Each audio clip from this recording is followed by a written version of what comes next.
Hello, traveler. Welcome to this quiet space. You have chosen to set aside a little time, whether to listen, to drift, or to fall into the gentle rhythm of sleep. However you have arrived here, I am grateful. This will be a long, meandering journey, unhurried, steady, with room for silence in your own thoughts. It asks nothing of you but presence, and even that only lightly. If your mind wanders, that is fine. If you drift away, that too is welcome. This is a place where nothing must be achieved, where listening is simply resting. Before we begin, a small note. If you find these calm explorations soothing, and if you would like more journeys like this, you might consider subscribing to this channel. There is no urgency in it, only an open invitation. Thank you, simply, for being here. Now, let us settle in together. You may notice the breath moving in and out of your body, slow as a tide. You may notice the weight of your body pressing gently into the place where you rest. Perhaps your thoughts are still circling from the day, quick and bright, like birds unsettled before dusk. That is natural. With time, they too will quiet. Imagine them settling onto branches, one by one, until only silence remains. Let your shoulders soften. Let your mind loosen. Here, we will not rush. And into this softened space, we will place a question. A question that is not urgent, not sharp, but round and smooth like a pebble held in the hand. What if humans had not been the only ones? What if, alongside us, from the beginning, there had been another intelligent species? Not a rival to defeat in stories of survival, not a monster from a dream, but another consciousness, different in form, but equal in thought. Another being that looked back at us with wondering eyes. Of course, we know the story that was written instead. On this earth, with all its branching pathways, only one species of our kind remained. We were not entirely alone. For much of history, humans lived beside cousins, Neanderthals, Denisovans, other hominins whose traces still whisper in our bones. But as time stretched forward, one lineage continued, and others faded, until we found ourselves singular, unique, alone in our particular way of thinking. But perhaps things might have been different. Perhaps in some other telling, the river of evolution did not narrow so tightly. Perhaps another current kept flowing beside us. What would that have been like? Would our world be shaped the same way? Would cities rise as they did? Or would they grow differently, like twin gardens tended by different hands? Would languages multiply in layers, some human, some belonging to the other? Would there be conflict, trade, shared myths, shared fears? Or would the world have been divided, each intelligence carving its own realm in silence, barely brushing against the other? And if there had been another, would we still think of ourselves as unique? Or would uniqueness itself dissolve, replaced with something softer? A sense of kinship, of being one of two, instead of one alone. These are the shapes of the thought ahead of us. We will not hurry toward answers. We will not seek certainty. Instead, we will linger in the space of imagining, as one lingers beside a window in the evening, watching the light slowly fade. Perhaps intelligence is a flame, rare and fragile, igniting only once in a great expanse of time. Or perhaps it is a spark that could catch in many places, if the winds of chance had blown differently. Perhaps it was always meant to be solitary. Perhaps it was always meant to be shared. The earth itself keeps no clear record of what might have been. Time is a careful editor, cutting away pages, leaving only fragments. Bones dissolve, memories fade, whole histories vanish into soil and sea. The oceans are like reels of film continually overwritten. The stones are like libraries where most of the pages have been erased. When we look back, we see traces, but we also see absences. And in those absences, imagination can wander. So let us wander. Let us imagine the paths evolution did not take, or perhaps began to take, but could not finish. Let us imagine creatures of the sea or the sky, shapes of thought unlike ours, dwelling beside us in the same story of Earth. And let us imagine the deep, slow unfolding of history, not with one voice, but with two. This will be our journey. We will move slowly through possibility, through science and myth, through philosophy and speculation. We will drift across the ancient past, into the present, and forward into futures that could have been, or perhaps still might be. We will let the question echo gently, never demanding an answer, only guiding us deeper into wonder. For now, rest in this moment. Feel the stillness settling. Know that there is no destination we must reach, only a long, calm unfolding. And as we take the first step, let us carry the question lightly. What if we were not alone? In the next part of our journey, we will linger with this thought, holding it up to the light, and ask again, what if humans were not the only intelligence Earth had shaped? And what if we always had been? Imagine for a moment that the idea of intelligence was never ours alone to hold, that when we looked into the eyes of another being, we did not simply see an animal or a reflection of instinct, but another mind, a companion to thought itself. Perhaps their gaze would have carried questions we could not quite interpret, or songs we could not quite echo. Yet, there would be a recognition, however faint, that they were thinking too. We are so accustomed to the idea of being the only ones, the solitary torchbearers of reflective thought on this planet. Yet the seed of the question is simple. What if we were not? What if we had always shared this strange and delicate inheritance? But before that possibility can take root, let us pause to consider what we mean when we speak of intelligence. It is not a fixed thing like a stone or a tree. It is a river that flows in many channels, some visible, some hidden. Intelligence might be measured in the tools we make, the stones chipped into blades, the fires tended in the dark, the wheels, the engines, the satellites orbiting above us. But it might also be measured in language, in the weaving of sounds into meaning, in the songs that pass across generations, in the simple act of pointing toward the stars and saying, "There." And intelligence might be more subtle still. It might be found in culture, in the shared practices that bind individuals into communities, the way one generation teaches the next, the way knowledge is not only remembered but transmitted, like a flame carried from one torch to another. By these measures, perhaps intelligence is not so rare. We see glimmers of it around us, in the dolphin's play, in the crow's careful use of tools, in the octopus's curiosity. These are sparks, bright but fleeting. They are like voices calling out from distant rooms, voices that never quite reach the threshold of conversation. They remind us that intelligence is not uniquely human, and yet they also remind us of our singular position. For only humans, so far, have carried the spark into the full blaze of civilization. But imagine if another had. Imagine, beside us, a mirror species walking through the same long corridors of time. They might not look like us. Their bodies might move differently, shaped by other pressures of evolution. Their languages might rise in tones or gestures we would find strange. Their tools might bear forms unfamiliar to our hands. Yet the essence would be unmistakable. Minds turning inward, minds shaping worlds, minds dreaming. How strange it would be to not be unique.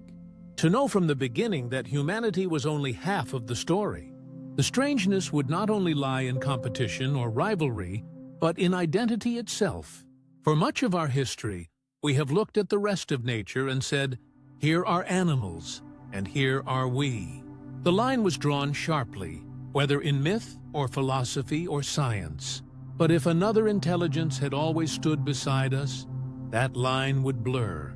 We would not be the category of one, but part of a category of two. What stories would we have told ourselves then? Would we have crafted myths of shared creation, two children born from the same divine spark? Would we have thought of intelligence as a destiny unique to Earth itself, expressed in multiple forms? Or would we have feared it, imagining that one of us must always eclipse the other? Perhaps there would be comfort in not being alone. The burden of thought, the strangeness of self-awareness, might be easier to carry if there were others to share it. Perhaps our questions about death, about meaning, about the stars, would not feel so heavy if answered by more than one kind of voice. Yet perhaps it would be unsettling too, for uniqueness is a kind of anchor. To lose it is to drift. And so we ask the question twice, as though turning a coin in the hand. What if we were not alone? And what if we always were? Each possibility contains its own mystery. Each possibility invites us deeper. In imagining that we were not alone, we step into a world where intelligence is not a single flame, but a pair of torches carried side by side. In imagining that we were always alone, we return to the solitude of our actual history, where every song, every story, every tool was ours and ours alone. Perhaps this solitude sharpened us. Perhaps it allowed us to grow without limit, unchallenged, unmirrored. Or perhaps it deprived us of something: perspective, balance, a second rhythm against which to measure our own. The thought is both comforting and unsettling, like looking into a mirror and seeing a stranger's face looking back. Would they have been rivals, partners, shadows? Or would they have been something in between, neither fully familiar nor fully foreign? Maybe it was possible. Maybe it was never possible. Maybe Earth could have sustained two minds, or maybe its deep, hidden rules allowed only one. The question cannot be answered with certainty, but it can be carried gently as we wander further into this speculation. And to carry it, we must go back. We must revisit the long gardens of evolution, where branches split and fade, where forms rise and vanish. For only there, in the soil of deep time, can we begin to see how intelligence came to be, and how it might have been otherwise. So let us step carefully into that garden, where the pathways of life twist and diverge, and where, perhaps, the shadow of another intelligence still lingers. Time does not rush, though we often imagine it does. In truth, it moves like a river, winding and patient, carrying with it silt and memory, shaping the land through which it passes. Evolution, too, follows this slow course. It does not leap from bank to bank. It meanders, it divides, it braids itself into streams and tributaries. Some channels deepen and endure, others dry in the sun, leaving behind only faint traces of their presence. And always the current flows onward, reshaping the story of life. When we speak of evolution, it can seem vast and abstract, filled with terms that sound like distant machinery: selection, mutation, adaptation. But the river helps us picture it more gently. Imagine a river splitting into two streams. One may find fertile valleys, fed by rain and rich soil. The other may narrow, lose its water, and disappear into the sand. Yet both are part of the same journey. Neither is less real, though one endures and the other fades. Life on Earth has always flowed this way. Millions of species have appeared, each one a temporary channel of the river. Some survive for long stretches of time, others vanish quickly, almost before their story begins. Humans, too, are part of this pattern. We are one tributary, still flowing, still carving a path through the landscape of existence. But we are not the only channel the river of humanity has ever carried. Once, long ago, there were others. Our species, Homo sapiens, did not emerge into an empty world. We walked alongside cousins, fellow branches of the hominin tree. There were the Neanderthals, strong and resourceful, who crafted tools and perhaps sang songs of their own. There were the Denisovans, a people known mostly through fragments of bone and strands of DNA, whose presence lingers in the bloodlines of some of us today.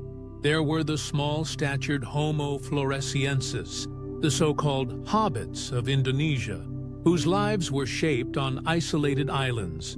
And there were still others, ghost lineages whose names we may never know, but whose echoes remain faintly in our genomes. Each of these was a channel in the river of intelligence. Each carried its own possibility. Some merged with ours, joining their waters to our current.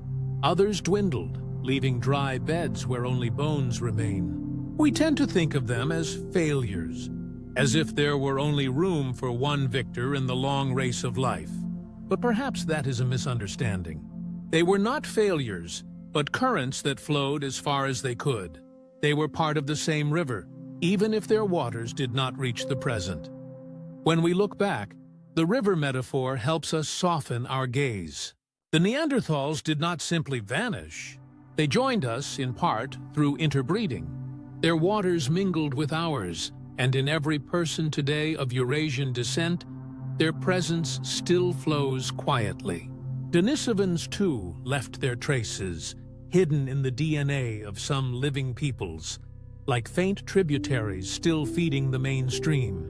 Even when a branch seems to end, it often leaves behind subtle legacies, sediments in the current of humanity.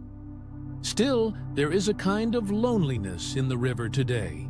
For now, only one broad channel continues in the open air. Our intelligence, our culture, our civilization, these have become the dominant course. We look around and see no equals, no siblings walking beside us, with minds that build and imagine. And so the thought returns, what if one of those other channels had not dried away?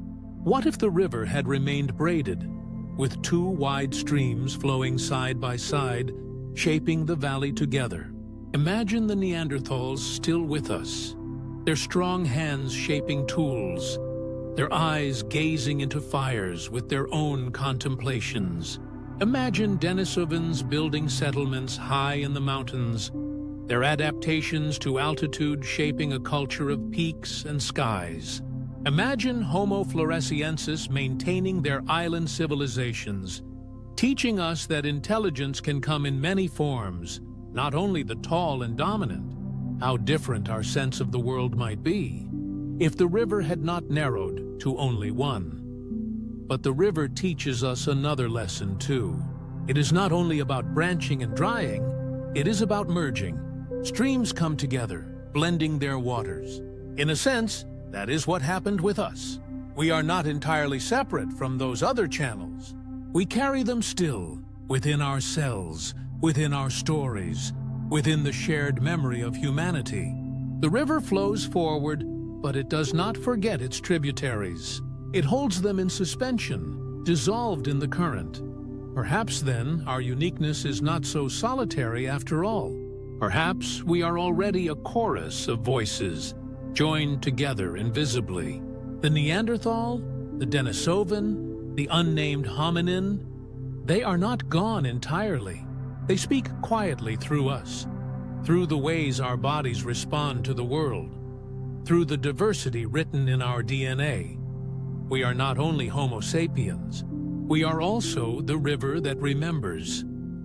Still, it is natural to wonder how different things might have been if those streams had remained visible, distinct, flowing beside us in the open. Perhaps our world would hold two kinds of cities, two kinds of languages, two kinds of philosophies about what it means to live and think. Perhaps wars would have been fought between species, or perhaps great alliances would have been forged. Perhaps, in looking at another intelligence, we would have learned earlier the lesson of humility. That thought is not the crown of one species alone, but a gift life can bestow more than once.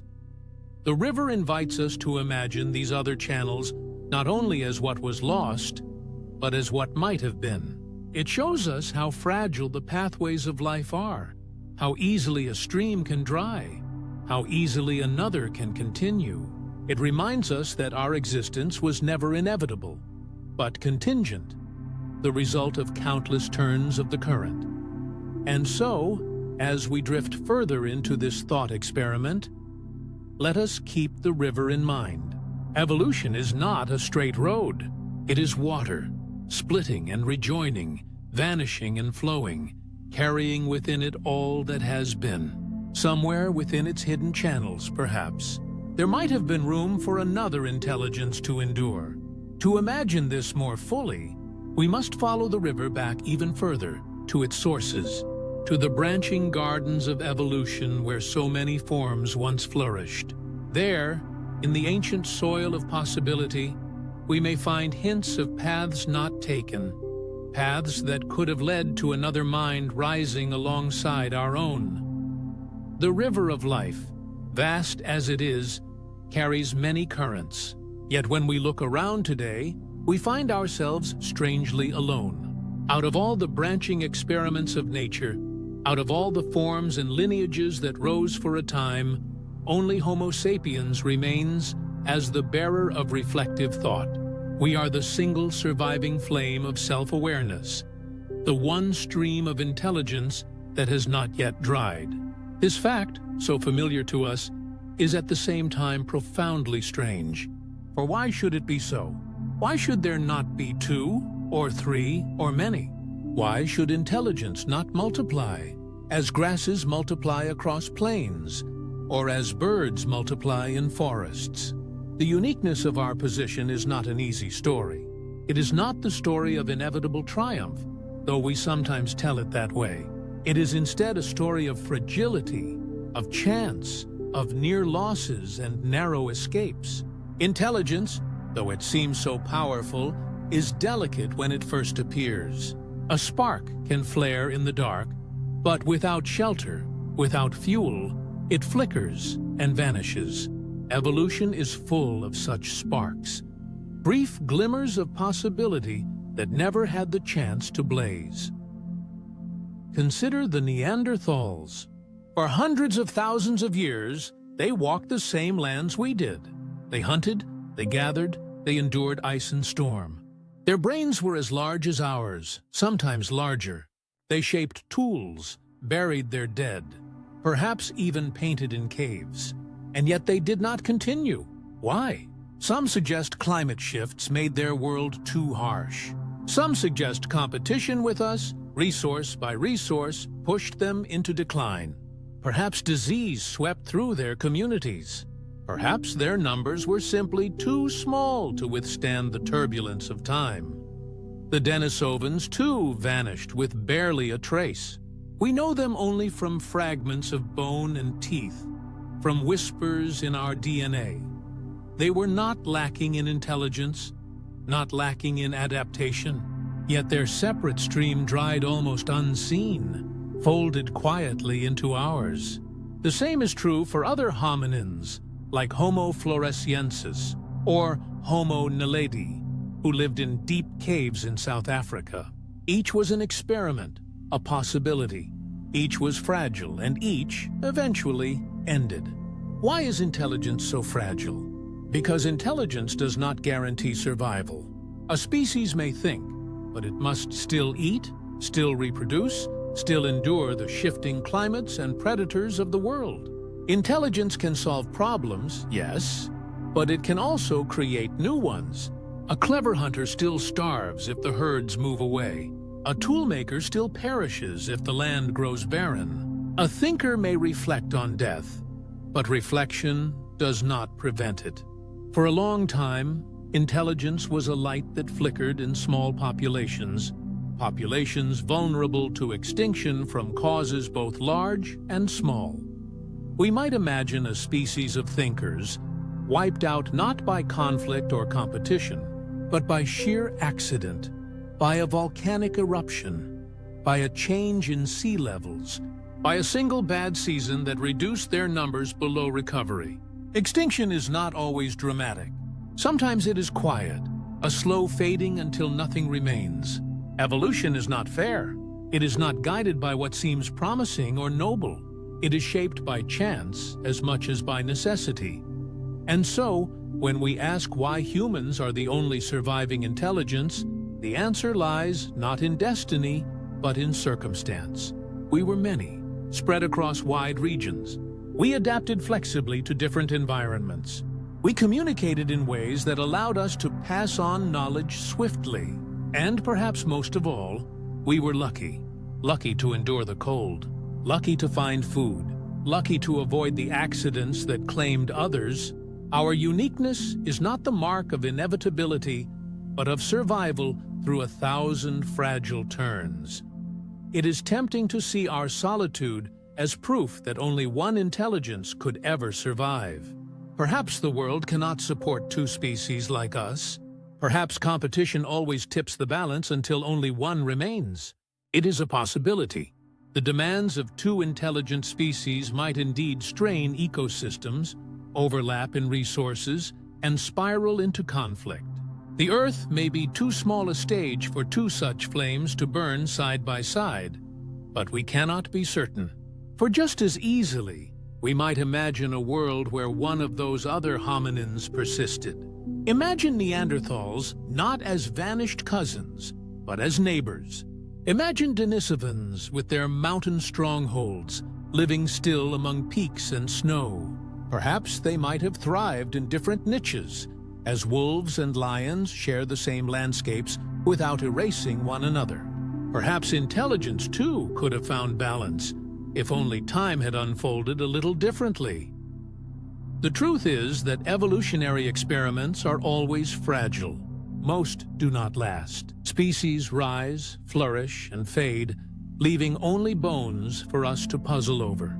We are the exception, not the rule. Our continued existence, our technologies, our sprawling civilizations, these are astonishing against the backdrop of how often intelligence flickers out.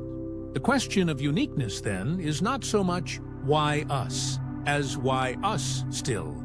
And perhaps the answer is because chance allowed it.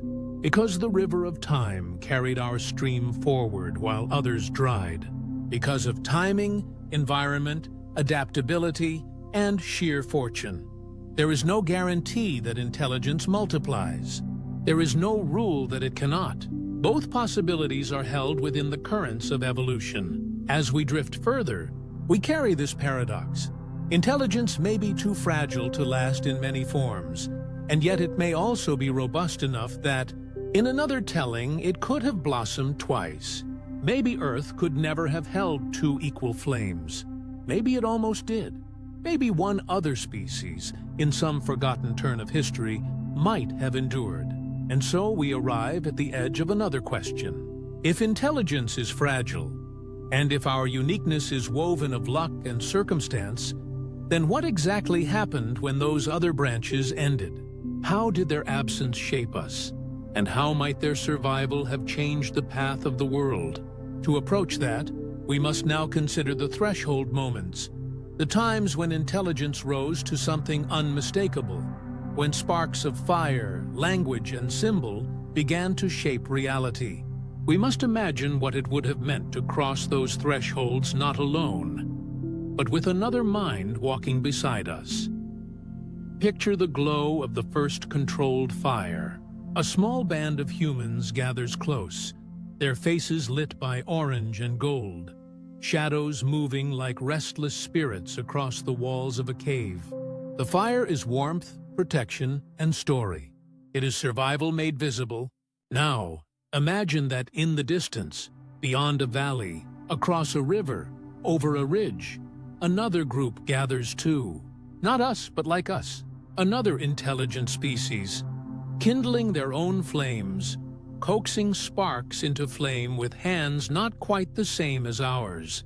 Two separate circles of light flickering in the dark, each revealing minds that wonder, each inventing the future in parallel. The thought unsettles and soothes at once.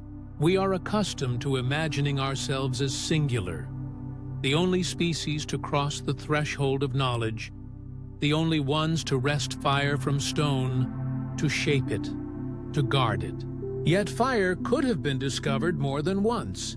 Sparks leap from branches in storms. Lightning sets forests ablaze. Embers linger in smoldering wood. What if another species had watched these same events, and, like us, had chosen to carry the flame? What if two kinds of thinkers sat in two camps on the same night, fire reflected in two sets of intelligent eyes? Fire is only the beginning. Tools, too, are thresholds. For us, chipped flint became knife, hammer, spear. It was the first extension of thought into matter. But imagine a different hand, shaped differently, striking stone against stone. Imagine tools that are not quite ours, shaped with different choices, different gestures, perhaps sharper edges, or smoother curves, or uses we never conceived.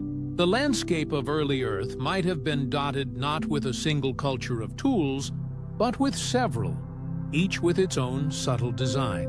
Archaeology in such a world would not find a single lineage of artifacts, but two, side by side, like parallel signatures on the same page of time.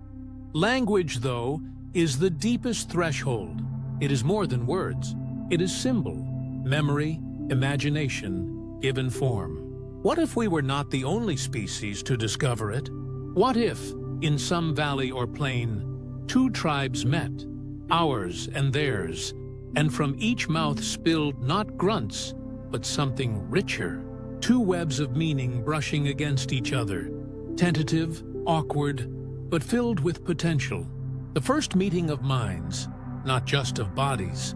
The uncanny recognition that the other is not beast, not prey, not predator, but thinker. A mirror species, gazing back. How strange it would feel to meet another intelligence in the wildness of the ancient world, to look into their eyes and see thought gazing back, layered and deliberate, to notice their gestures, perhaps clumsy to us, perhaps graceful in ways we could never imitate, and know that behind them lay stories, memories, plans. We might not have understood each other at first. Their symbols could have been different, their sounds unfamiliar. But the recognition itself, that shock of kinship, would have changed us.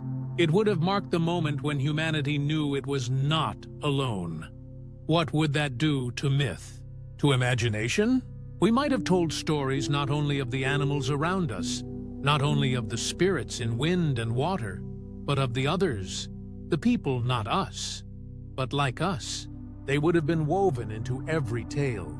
Children would have grown up not only hearing of lions and storms, but of the neighbors across the ridge, the ones who think as we do, the ones whose fires glow at night.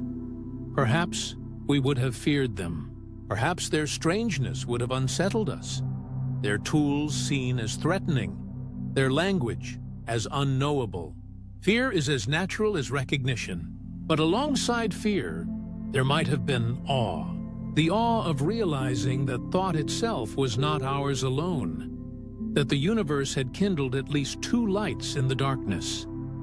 Imagine two species shaping art at once, our hands leaving prints in caves, theirs carving patterns into wood or stone, two traditions of beauty rising in parallel.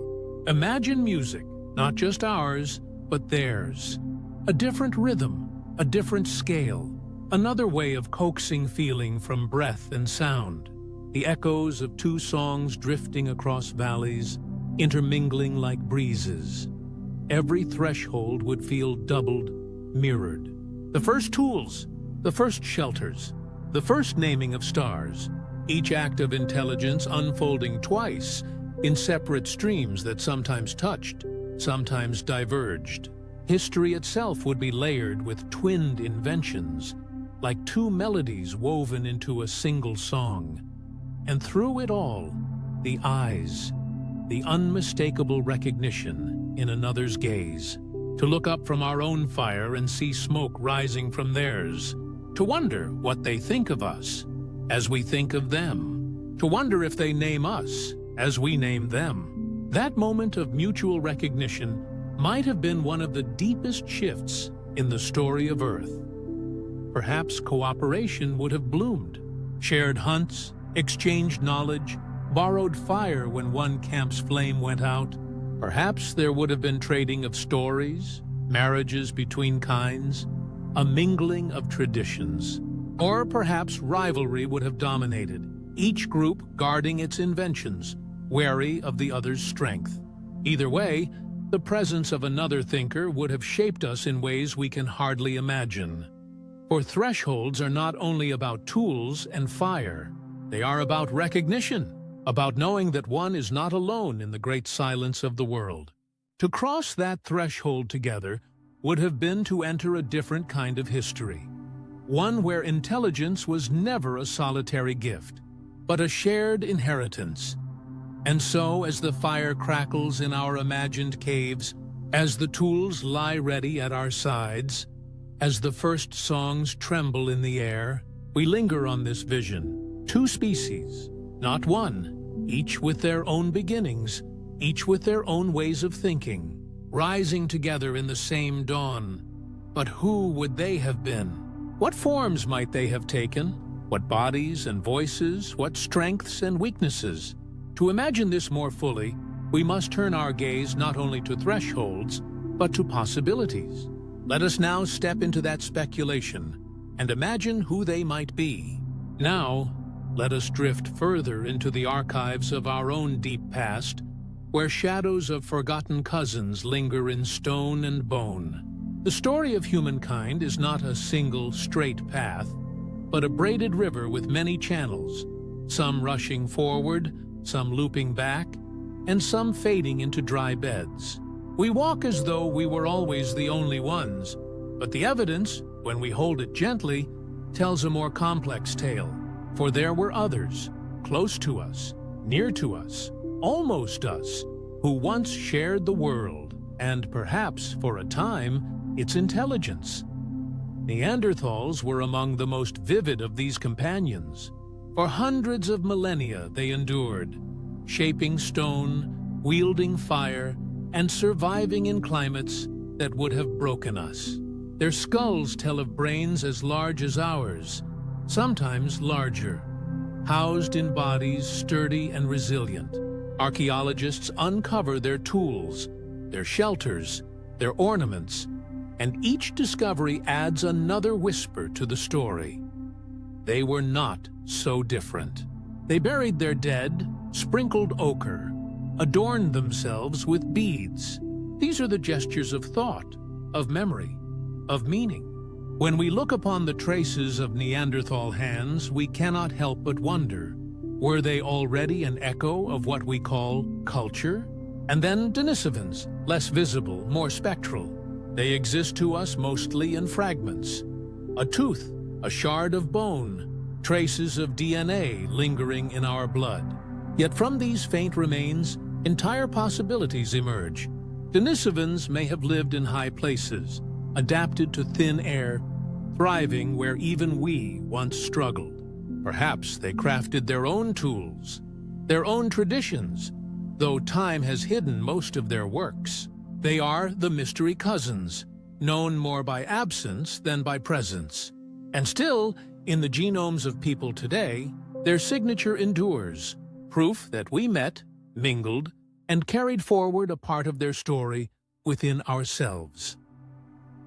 Other candidates are stranger still, like Homo floresiensis, the so-called hobbits of Flores Island. Small in stature, yet with hands capable of shaping tools, and with evidence suggesting fire and hunting. Their size was no barrier to survival. For tens of thousands of years they lived apart, their intelligence tuned to an island's rhythms. To imagine them alive in parallel with us is to imagine another lineage of thinkers, adapted to a different scale of life. Smaller bodies, perhaps quieter communities, but minds nonetheless lit by sparks of ingenuity. And there was Homo naledi, discovered deep in South African caves. Their brain was smaller than ours, yet they left their dead in hidden chambers, as if guided by ritual or reverence.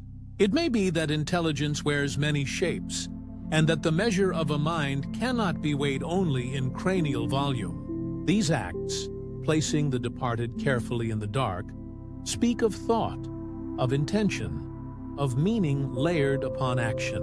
What if such a lineage had continued?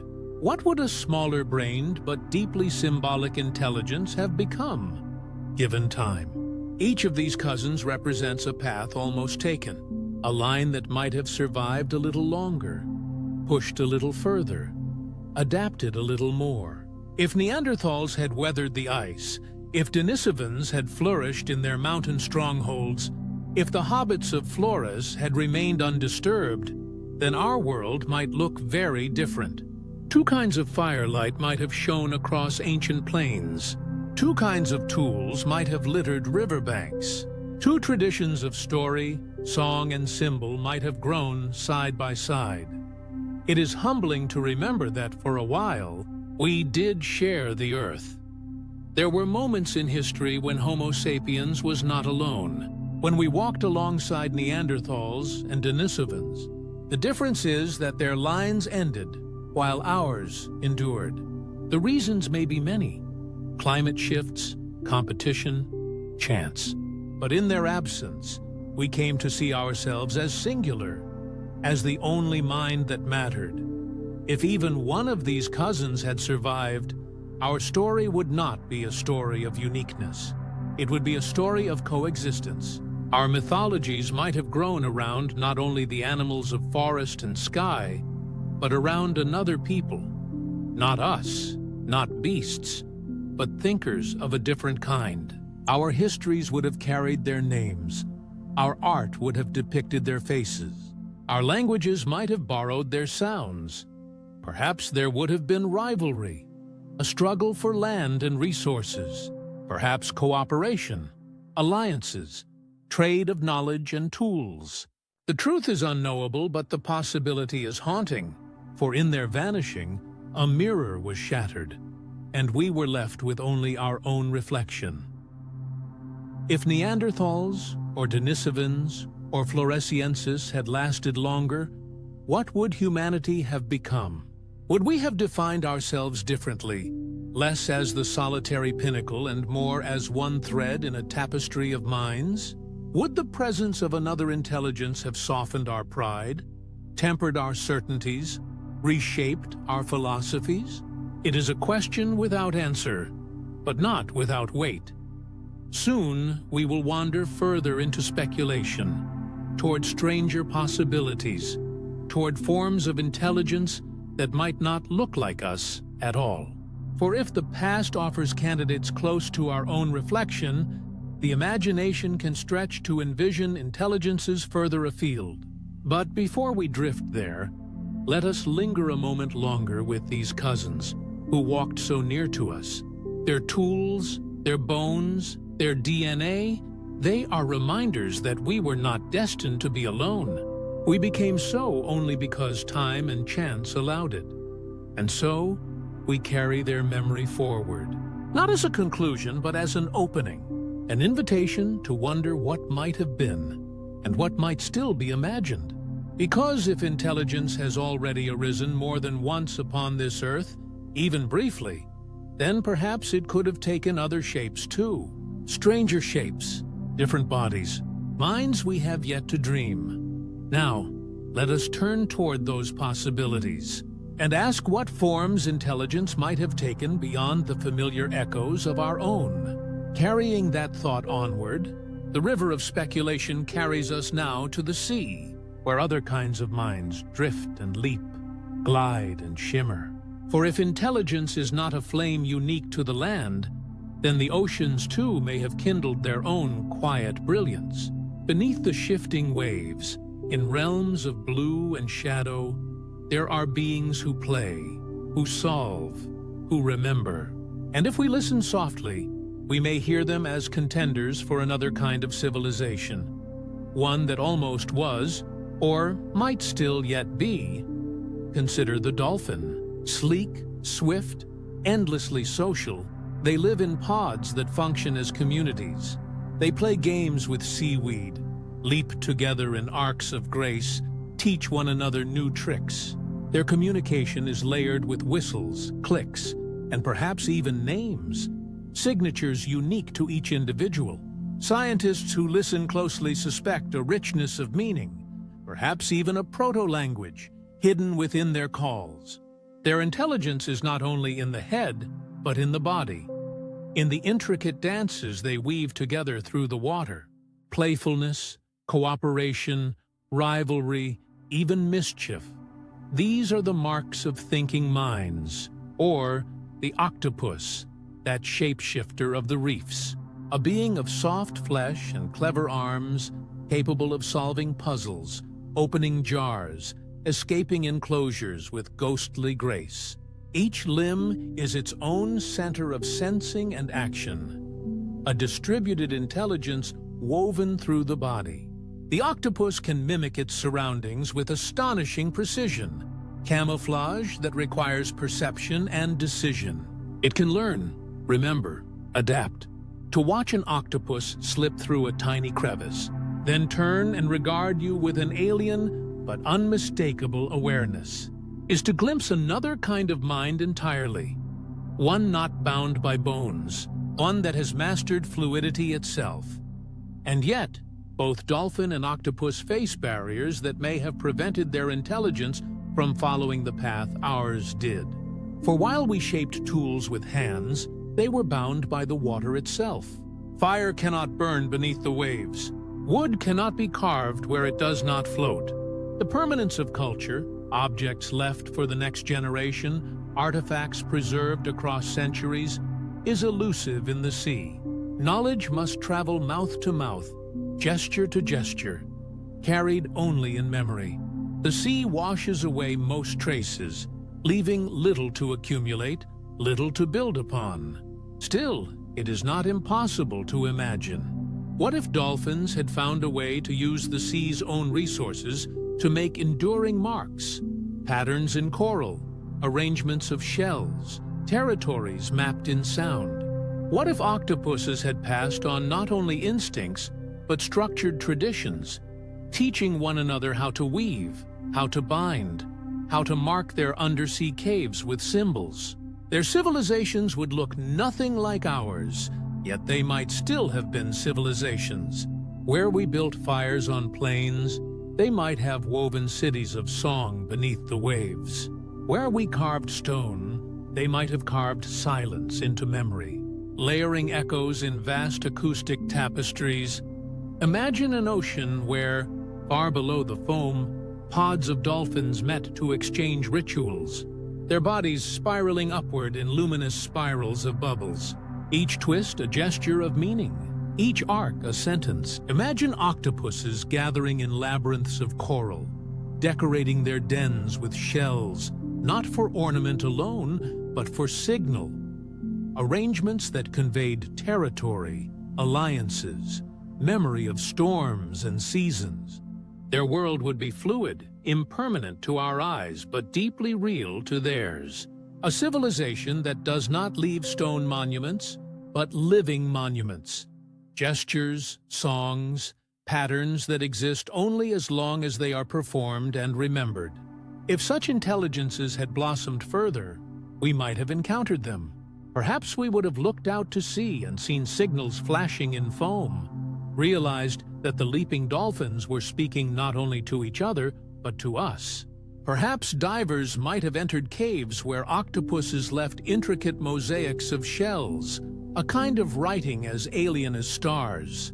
The thought humbles us, for maybe we were never the only intelligence, only the one whose record survived in durable form. And you, drifting now, might imagine swimming in those depths, surrounded by a chorus of whistles that shift and layer like woven threads.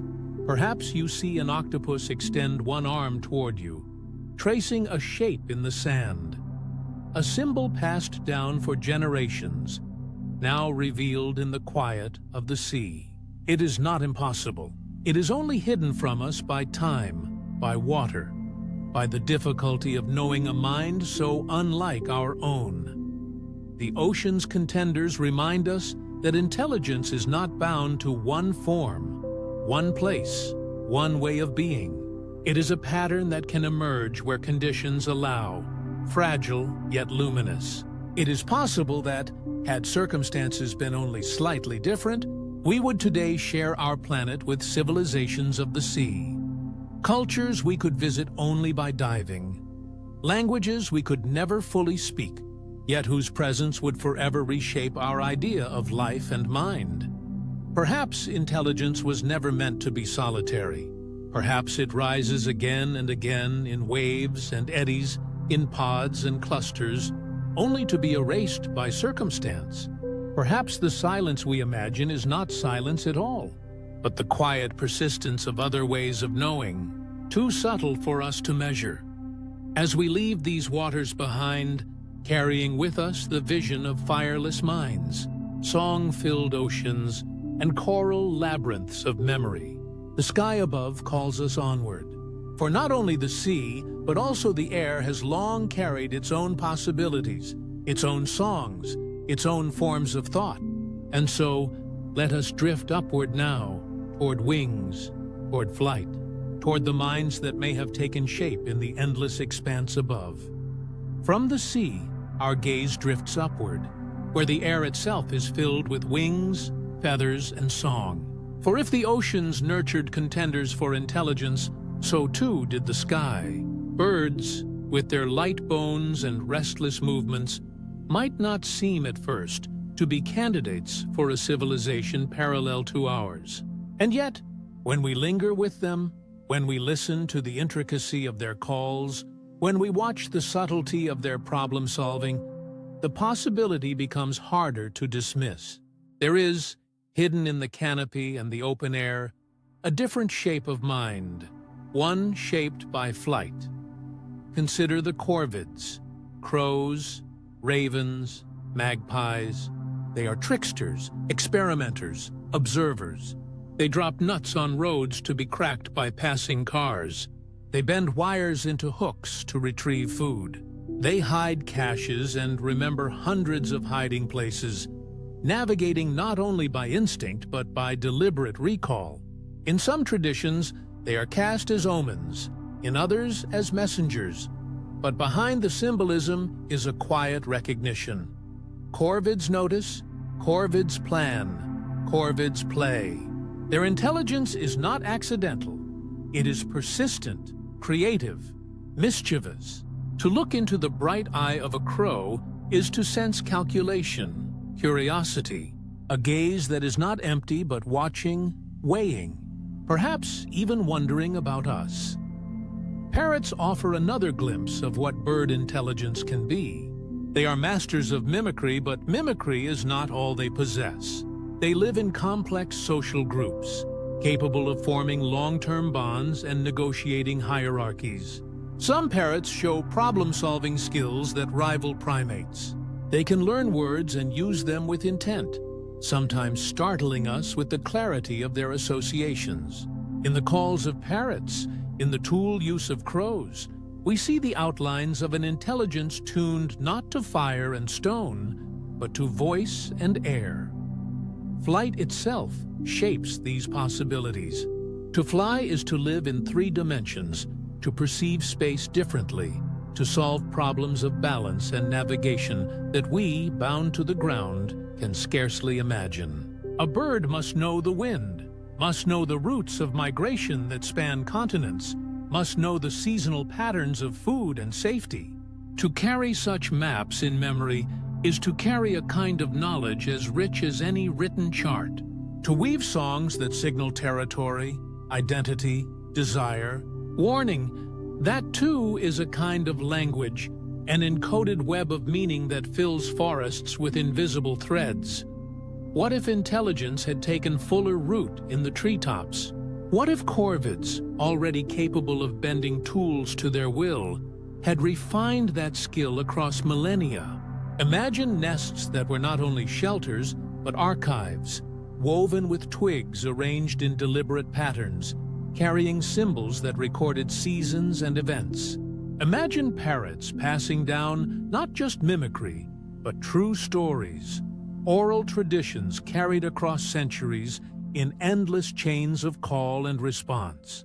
Their civilizations might not leave behind monuments of stone, but they might leave monuments of song, melodies repeated, varied, adapted, yet always carrying the echoes of those who came before.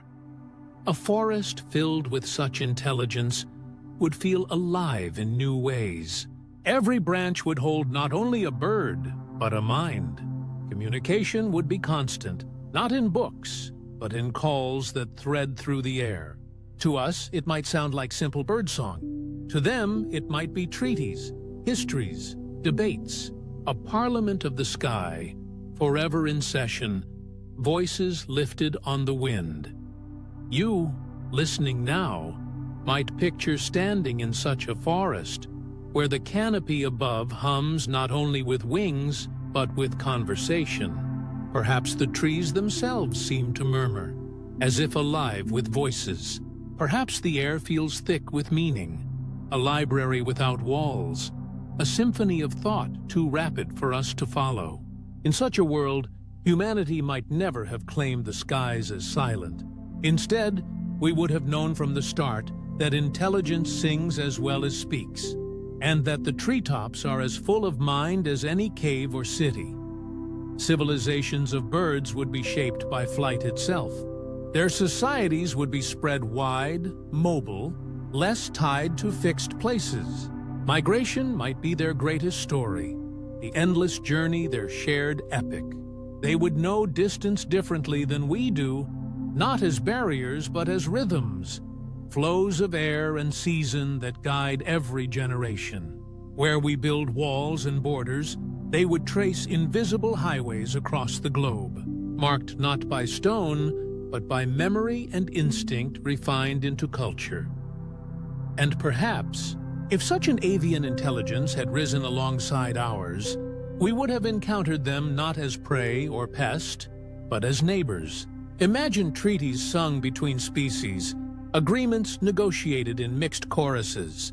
Imagine human stories intertwined with avian sagas, our myths blending their skies with our earth. Perhaps we would have measured wisdom not only by words on parchment, but by songs carried on the wind, valued not only permanence, but fleeting beauty. Different shapes, but shared thought. That is the reminder these winged minds offer us, that intelligence is not confined to one form, not a single blueprint. Minds can be feathered, can be winged, can be scattered across forests and skies. They need not look like us to think, to feel, to know. Soon, we will carry this speculation into yet another realm, away from the branches and wings, toward forms stranger still. For if intelligence can take root in sea and sky, perhaps it can also arise in bodies far removed from our own, shaped by entirely different strategies of life. The imagination stretches, and the question deepens. What other forms might have carried thought across the long history of Earth? Carrying the thought forward, let us imagine what it truly means for two different intelligences to share one Earth. Not in separate realms of dream and possibility, but in overlapping landscapes of soil, sea, and sky. For if one lineage of thought had risen beside our own, its presence would not have existed in a vacuum. It would have pressed against us, challenged us, perhaps nourished us. Ecology, after all, is not only the background on which minds appear, it is the canvas that reshapes them both through contact, through conflict, and through collaboration. The first question is competition. Every species, whether simple or complex, finds itself tangled in a web of limited resources: food, water, space, shelter. These are the currencies of survival. Two intelligences side by side would mean two creatures capable not just of seeking those resources instinctively, but of planning, strategizing, even deceiving to secure them. Perhaps it would be like two fires burning in the same forest.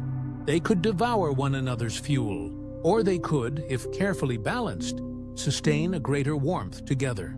But balance is rarely simple in the story of life. Imagine two hunters meeting on the same plain. Both plan their pursuit. Both understand the movements of prey. Both foresee the other's actions. It might lead to endless tension, races to the same herd, ambushes laid not only for animals but for each other, strategies within strategies. Perhaps one lineage wins, edging the other into smaller ranges until survival itself is questioned. Or perhaps, through long practice, both learn to avoid direct conflict, partitioning the world into separate ecological roles. One might dominate rivers and marshes, while the other thrives in open grasslands. One might flourish in forests, the other in coasts. In this way, a fragile balance could emerge, each intelligence bending slightly around the other, like rivers finding separate channels in the same valley. But there is another path beyond rivalry, one carved not by competition, but by mutual shaping. Consider symbiosis. Bees and flowers, lichens of fungus and algae, oxpeckers on the backs of buffalo. Could intelligence itself ever form a kind of symbiosis? Perhaps one species skilled at invention, another skilled at memory. One mastering tools, the other mastering navigation. Together, they might exchange gifts, not in instinctive cycles, but in conscious trade. One group provides woven baskets of fruit. The other carries tales of far-off waterholes remembered from generations before. The boundary between competition and collaboration blurs, and what emerges is something neither could have achieved alone. Predation adds another layer of strangeness. For what if one intelligence had begun as a predator of the other? Such a relationship is difficult to imagine sustaining without collapse. And yet, evolution is inventive. A predator who learns to respect the cleverness of its prey might begin instead to shape its hunting into ritual, perhaps even into communication. Or, from the other side, prey who survive by outwitting their hunters might develop traditions of avoidance, strategies that eventually resemble negotiations more than conflict. Perhaps over time, predator and prey would become something stranger, co-shapers of behavior, each the other's greatest challenge, each the other's greatest teacher. It is humbling to consider that our own ecological dominance rests not only on our intelligence, but also on the absence of another like us. Without rivals who could contest our mastery of tools and fire, we spread almost unchecked. But if another mind had shadowed ours, even if it were smaller, slower, or stranger, then every step of our history would have unfolded differently. Forests might have been managed by two hands instead of one. Prey populations controlled not only by human strategies, but by another's. Rivers might have been redirected by more than one design. Mountains mined by two different methods. The whole surface of the Earth, every ecosystem, would bear the fingerprints of not one mind, but two. You, listening now, might imagine standing in such a world. Perhaps you look out across a plain, and you see not only herds of animals moving with instinct, but two groups of thinkers watching each other from a distance. Perhaps they are wary, perhaps curious. Each knows the other carries fire, carries memory, carries desire. The land between them becomes charged, not just soil and grass, but a contested stage where intelligence itself unfolds in dialogue. In such a world, even silence would carry weight. A valley left untouched might not be empty, but might represent a treaty, an understanding that neither species will enter. A forest unusually rich might be the result of careful management, a cooperative shaping of growth for mutual benefit. Even absence would be a kind of language, a shared decision etched into the living fabric of the land. The ecosystems themselves would respond. Animals would learn to navigate two predators of unusual craft. Some species might thrive, benefiting from protection or managed hunting. Others might vanish, unable to withstand the layered pressures. Plants, too, would bend toward this double influence, their seeds scattered along twin paths of dispersal, their growth altered by twice the harvest. Earth's biosphere is already shaped by us beyond measure, yet with two intelligences, the imprint would be broader, more varied, less predictable. The whole planet might become a dialogue of niches, a layered negotiation between minds. And still, one cannot help but wonder about the subtler effects. If we were never alone, would our concept of self be different? Perhaps humility would have been woven into our bones, for we would never mistake ourselves for singular. Perhaps rivalry would instead have hardened us, made us more suspicious, more territorial. Or perhaps we would live in a middle state, always aware that we are clever, but never the only cleverness walking the earth. Intelligence is not only form, but also relationship. It is not only the shape of a brain or the craft of a hand, but the way those shapes meet, overlap, and answer one another. To imagine two minds in the same ecology is to imagine a world forever altered. A world where thought is not solitary but plural. A world where the very definition of nature is changed by the dialogue of awareness. And as we drift with that image, we prepare to step into still deeper speculation. For once we see how two intelligences might shape each other, we can turn our gaze toward the question of form again, toward stranger possibilities that might test the boundaries of what intelligence could be. The story waits, ready to unfold into other shapes, other companions of thought. Now, let us drift toward a thought that feels both haunting and tender. The vision of a mirror creature, not a copy of us, not a rival dressed in our shape, but an alternative intelligence sculpted by the same patient hand of evolution, shaped by the same vast theater of Earth, and yet distinct in ways both subtle and profound. To picture them is to step beyond what was, into what might have been, to summon a companion of mind who never truly arrived, yet lingers in the margins of possibility.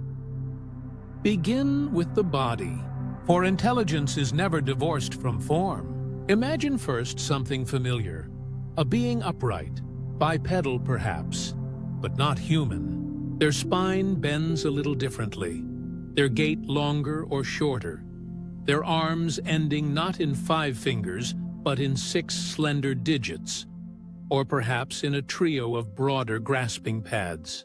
These differences are small, yet they cascade outward, shaping every tool, every gesture, every moment of culture. Or perhaps the mirror creature does not walk upright at all.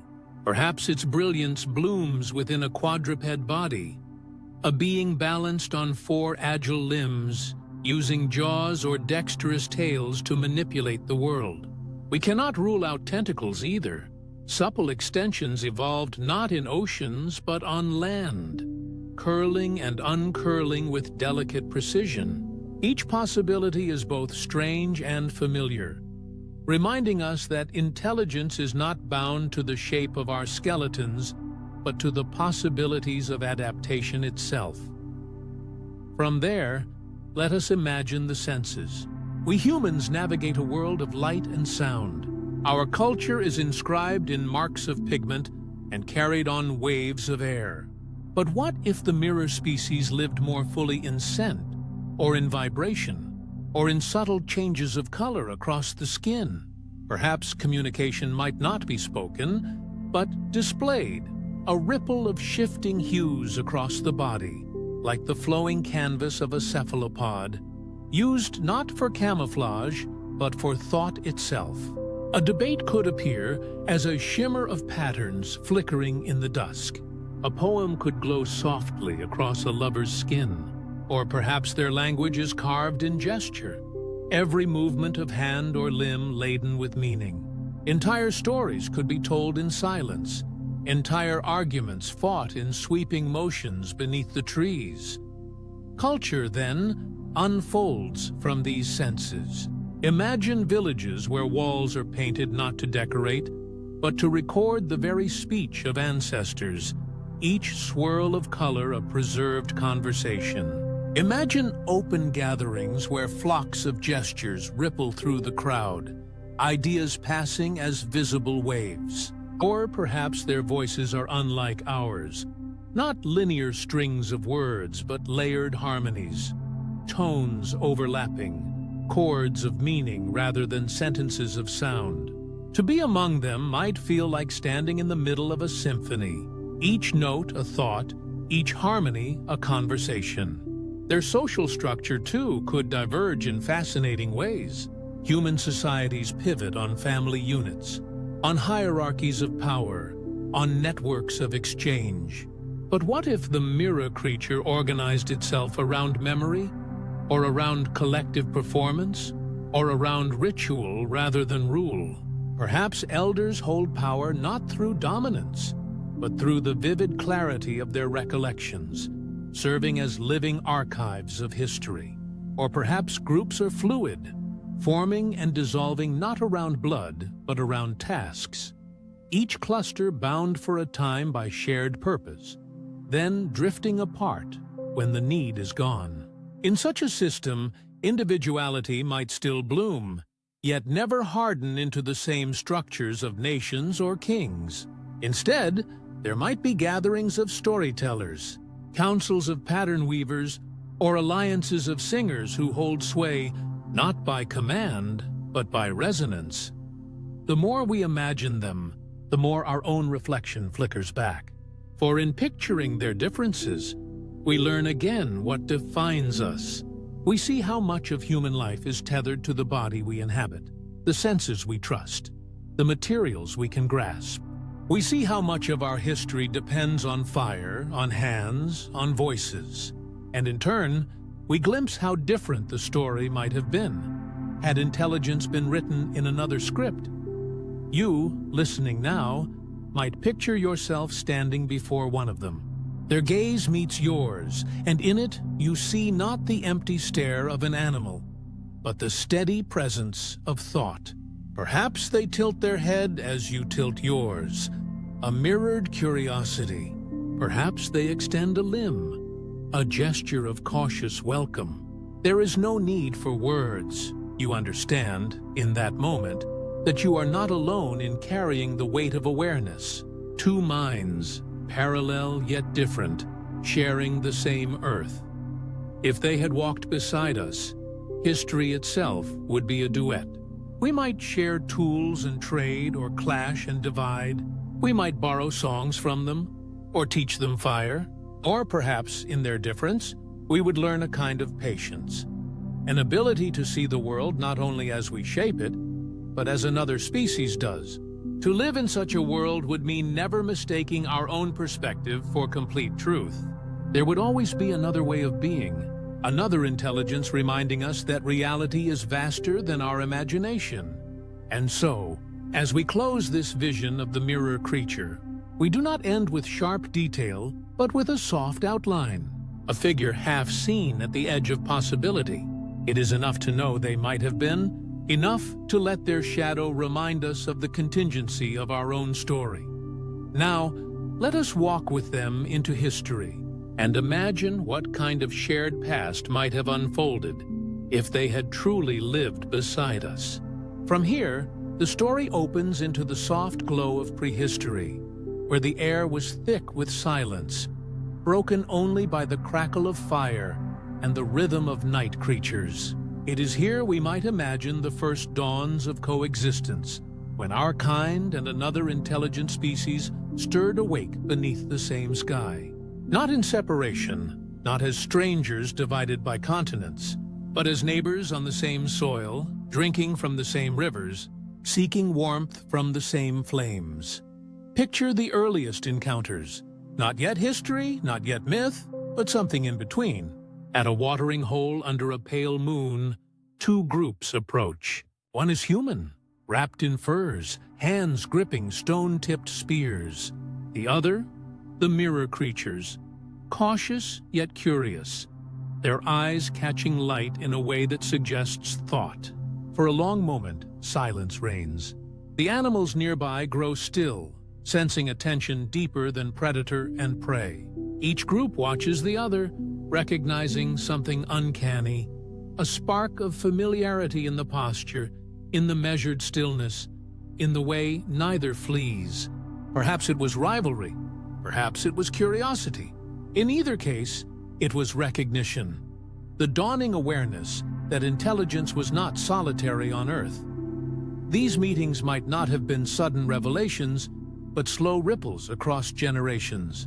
Perhaps one clan of humans told stories of the strange ones who also walked upright, who shaped wood, who laughed in a different rhythm. Perhaps the mirror creatures too told stories of us, the fire keepers who guarded caves with fierce determination, who sang into the dark with voices unlike theirs. Myths of origin may have formed not as solitary reflections, but as parallel mirrors, each species weaving tales of why the other existed.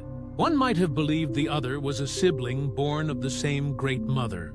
Another might have seen rivals as fallen shadows, fragments of themselves lost in time.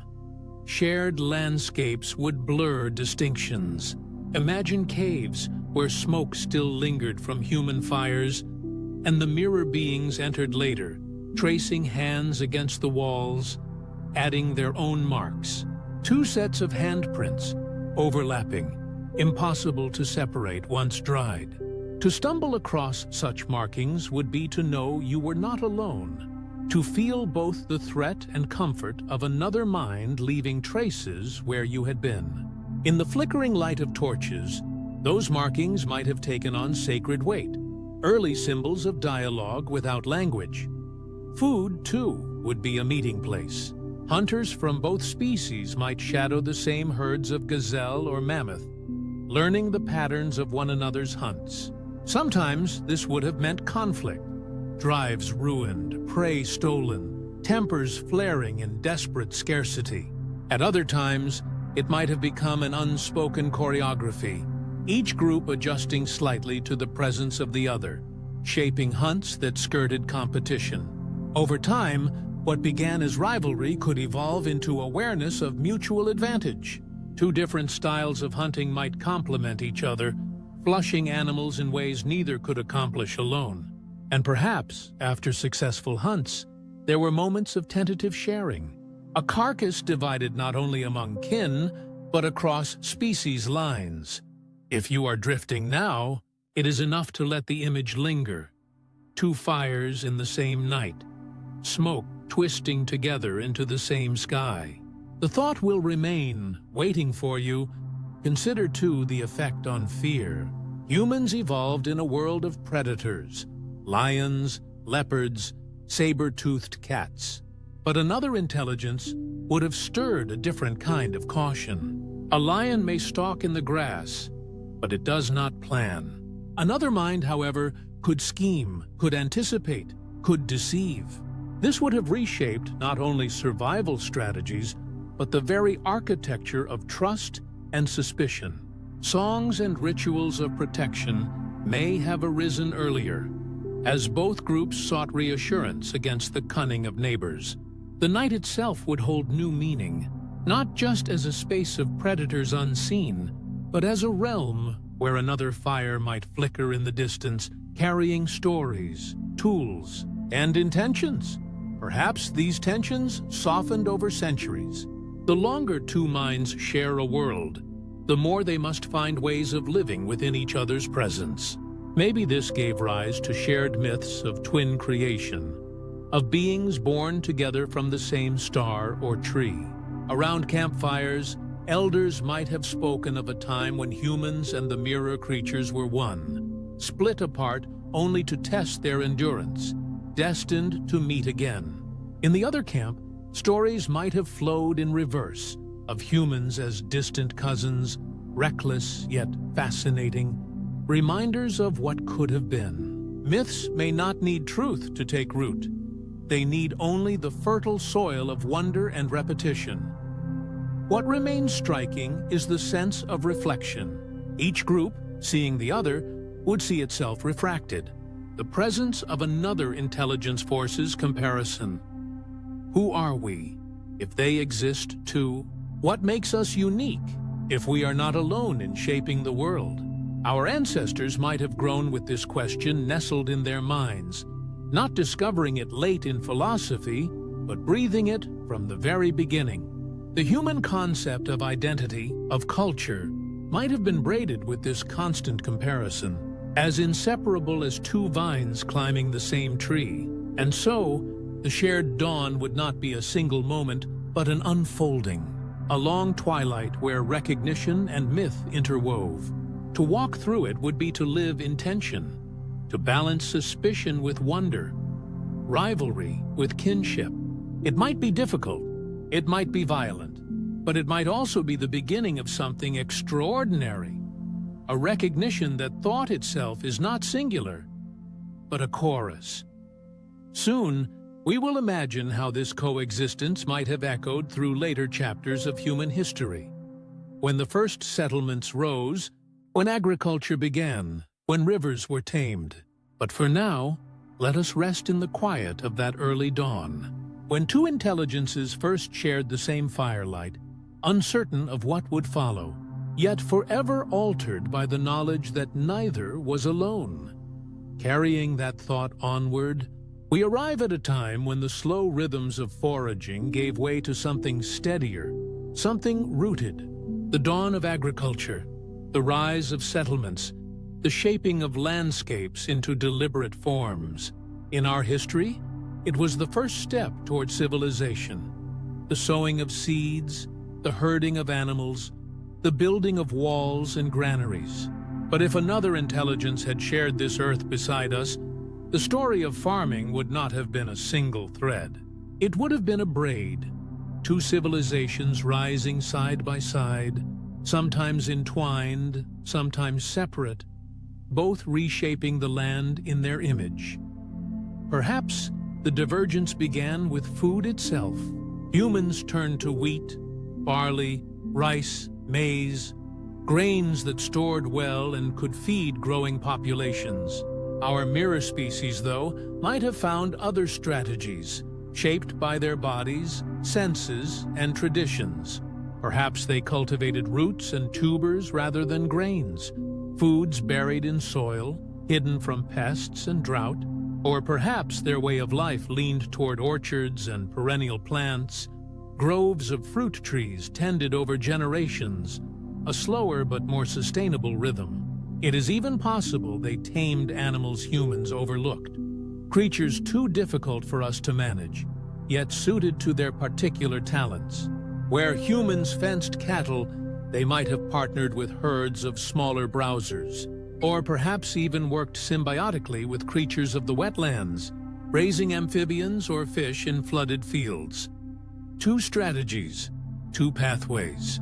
Villages might have risen close by, shaped by different needs. A human settlement clustered around fields of grain with straight furrows cut into the earth, while not far away, another village sprawled beneath groves heavy with fruit. From above, the difference would be striking. One geometric, linear, defined by walls and rows.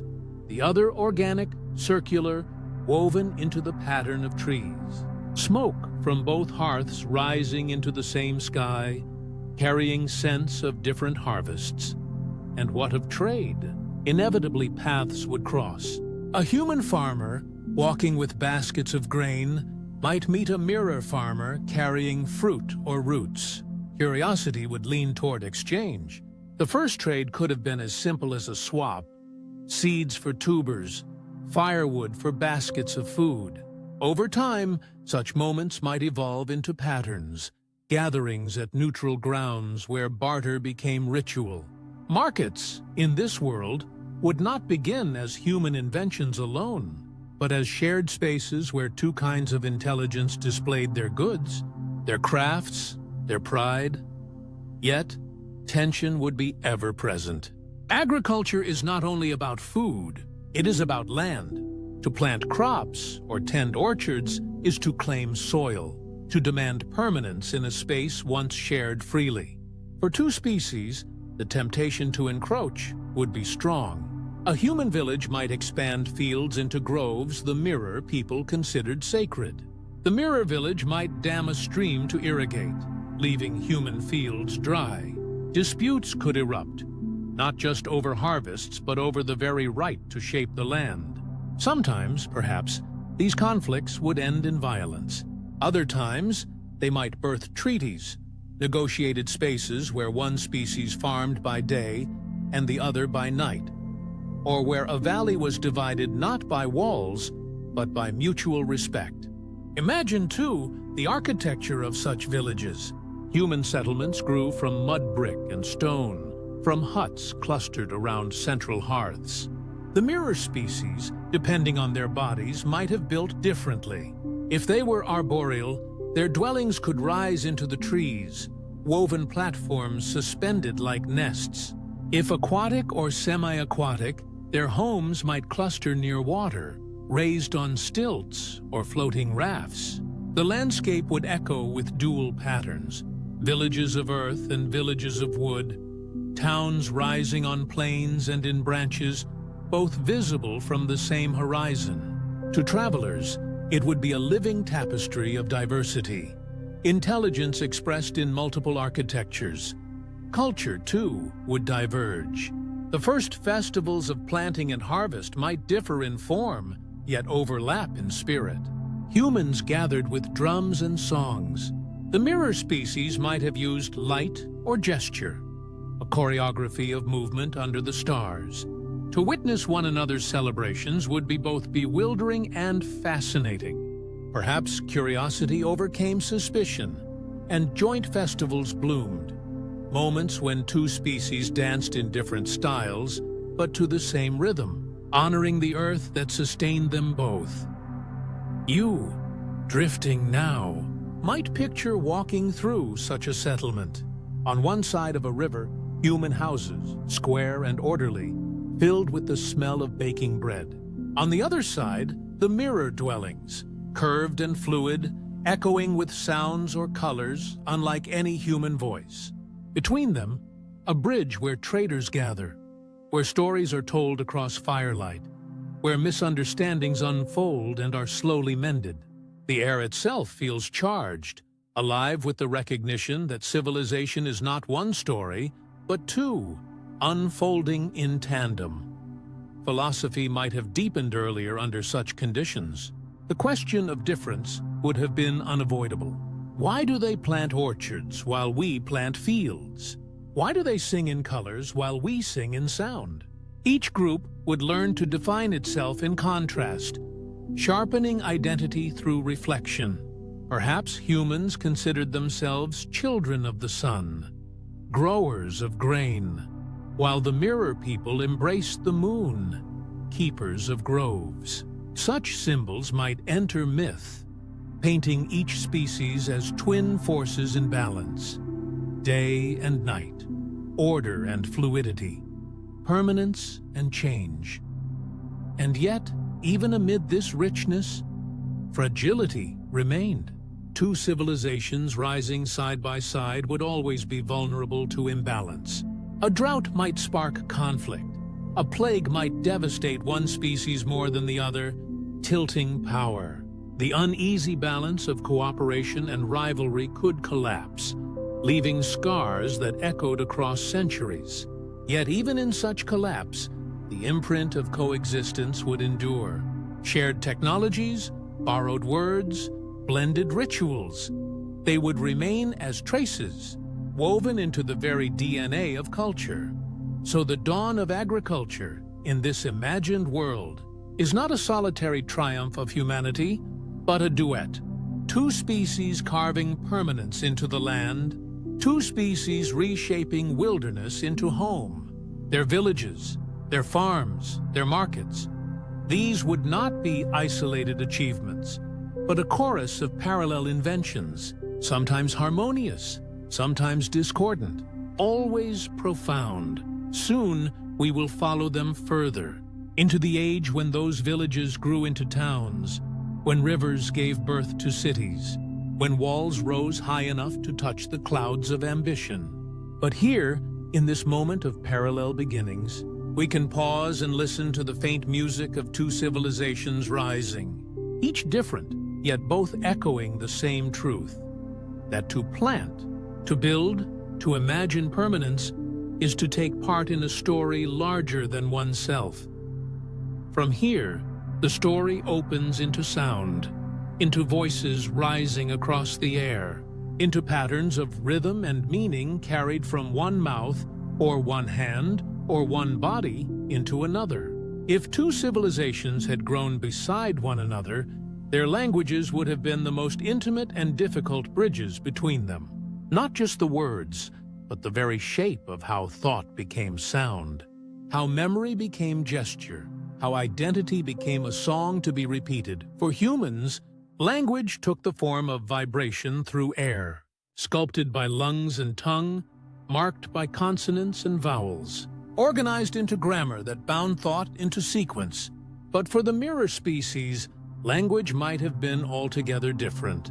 Perhaps their bodies encouraged sound beyond our range, clicks or whistles like dolphins in air, tones that shifted like birdsong, or even vibrations carried through the ground. Or maybe sound was not their main medium at all. If their hands were dexterous, or their skin patterned with colors, language might have blossomed through gesture, through flashes of light or shifting pigments, sentences written in the body itself. Imagine the first meetings at a riverbank, when a human called out in their tongue a word for water or food, and the mirror creature replied with something that was not sound, but movement, perhaps a ripple of skin, a gesture repeated 3 times. The gulf between them would have seemed infinite, and yet curiosity bridges gulfs. Perhaps, after days of trial, one learned the other's signal for drink, for fire, for danger. Slowly, painfully, words crossed species lines. Not perfectly, not fully, but enough to begin.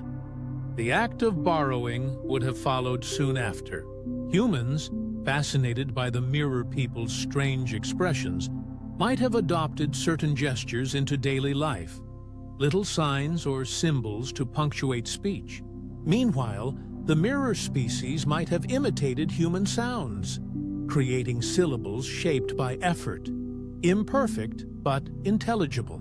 A hybrid tongue would emerge in the middle ground, a marketplace pidgin not owned by either side, but carried between them as shared necessity.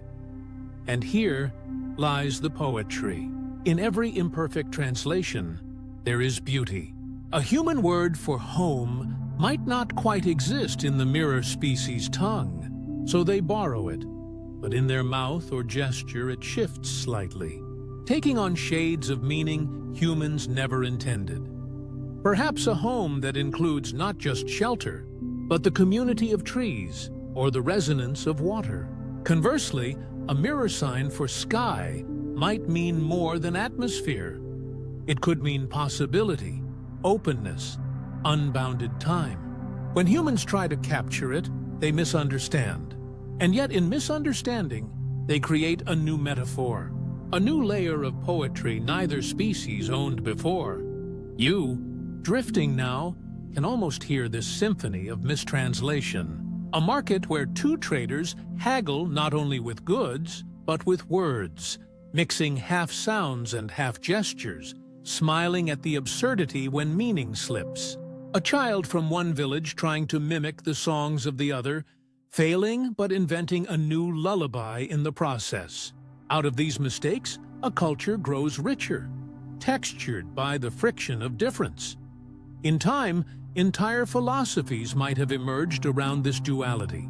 Humans might argue that language reveals truth, while the mirror species insists that language conceals as much as it reveals, that gesture and silence can carry meaning more profound than sound. Together, they would wrestle with these ideas, writing myths about the first word ever spoken, or the first gesture ever made, telling stories of how speech came from fire or from the stars. Consider, too, the written word.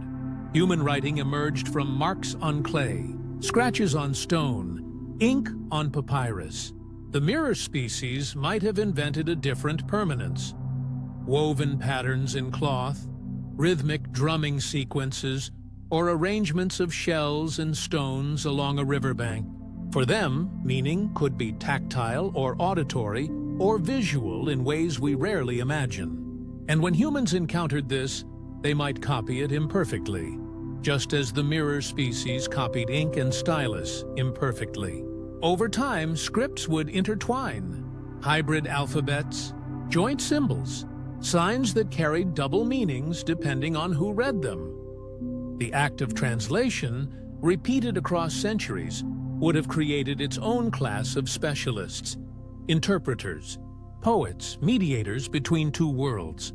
Their role would not only be practical, but sacred. To stand between two languages is to stand between two ways of being, two philosophies of existence. Every sentence bridged was a small miracle. Perhaps such figures became revered, called upon to bless treaties, to settle disputes, to recite stories before festivals. And what of the mistranslations that persisted, never corrected? Some misunderstandings might have seeded entire myths. If the mirror species word for ancestor also meant river, humans might one day believe their neighbors literally came from water. If the human word for soul was taken as breath, perhaps the mirror species would imagine humans worshipped air itself. Misunderstandings might harden into legends, and legends into faith, reminding both species that words are slippery, never fully pinned down. Yet mistranslation is not only a failure. It is also a source of creativity. Poetry thrives where meaning is unstable. A single gesture from the mirror people might be taken by humans in three different ways, spawning metaphors and songs. Likewise, a human phrase, simple in intent, might resonate in mirror ears as something sacred, sparking rituals and ceremonies humans never intended. In this sense, two languages colliding would not limit thought, but expand it, doubling the horizons of metaphor, of possibility, of imagination. As villages grew into towns and towns into cities, bilingualism might have become the norm. Children raised in border regions would switch tongues effortlessly, moving from sound to gesture, from word to symbol, as naturally as drawing breath. Entire generations might live in this fluidity, belonging fully to neither language and yet richer for it. Perhaps the most creative thinkers came from these borderlands, able to see the world through two lenses at once, never trapped by the singular logic of one tongue. Soon, we will follow how these languages, entwined and evolving, shaped the myths, the laws, the philosophies of parallel civilizations. But for now, we might pause and listen to the music of it, the calls and responses, the gestures and silences, the laughter of missteps, the solemnity of sacred words. Language, in this imagined history, is not a single thread, but a woven fabric, patterned by difference, stretched by the beauty of mistranslation. Different shapes, perhaps, but shared thought all the same, carrying that thought onward. Language does more than tell stories or trade goods. It also draws the lines of belonging, the borders of us and them. And where there are borders, there is always the possibility of tension. If two intelligent species walked the same valleys and crossed the same plains, their shared history would not have been only one of exchange and wonder. It would also have been shaped by moments of suspicion, rivalry, conflict, and perhaps just as often, the fragile art of alliance. One can imagine the earliest quarrels arising not from malice, but from need. A watering hole in a dry season, claimed by both. A cave with a deep recess for shelter, occupied by one but coveted by the other. Territorial clashes in those first generations might have looked like skirmishes. Short bursts of violence, stones thrown, branches brandished. neither side fully understanding the rules of the other, each driven by hunger, thirst, or the instinct to protect offspring. And in these moments, the brilliance of intelligence would show both its light and shadow. Violence not as random, but as deliberate, sharpened by strategy, remembered for vengeance. But just as fire can burn and warm, intelligence also gives rise to restraint. Perhaps after early clashes, a pattern of avoidance emerged. Boundaries recognized, even if not drawn on maps. One river for them, another for us. One hunting ground ceded to the mirror species, another reserved for human bands. These were not yet treaties written in symbols, but lived arrangements, fragile as the wind, maintained by custom and caution. Over time, as populations grew denser and settlements more fixed, avoiding one another would no longer suffice. The friction of expansion would press both peoples together. Perhaps humans built a village near fertile fields, only to find the mirror species already cultivating roots or herding animals nearby. At first, suspicion would flare. A field trampled, a herd stolen, a night fire seen too close. But then, a greater pressure might intervene. Predators roaming the edge of settlements, wolves or great cats bold enough to threaten both camps, or disasters, drought stretching across a season, storms tearing down shelters. In these moments, necessity would whisper of cooperation, an alliance born not of affection, but survival. The first treaties might not have been written on bark or stone, but embodied in ritual, a shared meal offered by both sides, the exchange of objects, perhaps tools carved in each other's style, gifts meant to show goodwill, songs or gestures performed in unison around a fire, binding not through law, but through memory. These moments would seed something fragile but profound, the recognition that another thinking species, though strange, could also be partner, not just rival. And yet, conflict would not vanish. As soon as alliances form, betrayal lurks in the background. One can imagine a generation that knew peace, only for their children to wake to raids, old agreements forgotten. For humans and their counterparts, this cycle of trust and suspicion would echo across centuries, like the tides, ebbing, flowing, sometimes calm, sometimes violent. Perhaps a human band once wiped out a mirror village, leaving behind silent hearths. Perhaps the mirror people retaliated, setting fire to granaries under the cover of night. These acts would scar memory but also teach lessons. In time, diplomacy might emerge not as an ideal, but as a weary recognition that endless conflict drains too much from both sides. Think of emissaries traveling between camps, a human carrying a carved stone as token of peace, approaching a village not his own. A mirror delegate stepping cautiously into a human square, every gesture watched, every movement a potential provocation. They would speak slowly, haltingly, using a blend of tongues and signs, knowing each misstep could spark war. And yet, sometimes these fragile talks would succeed.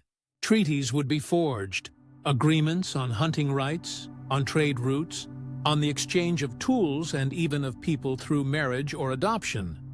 These early diplomatic acts might have been the first glimpses of politics in a truly interspecies sense, not only managing relations within one people, but balancing the needs of two, each with its own customs and ambitions.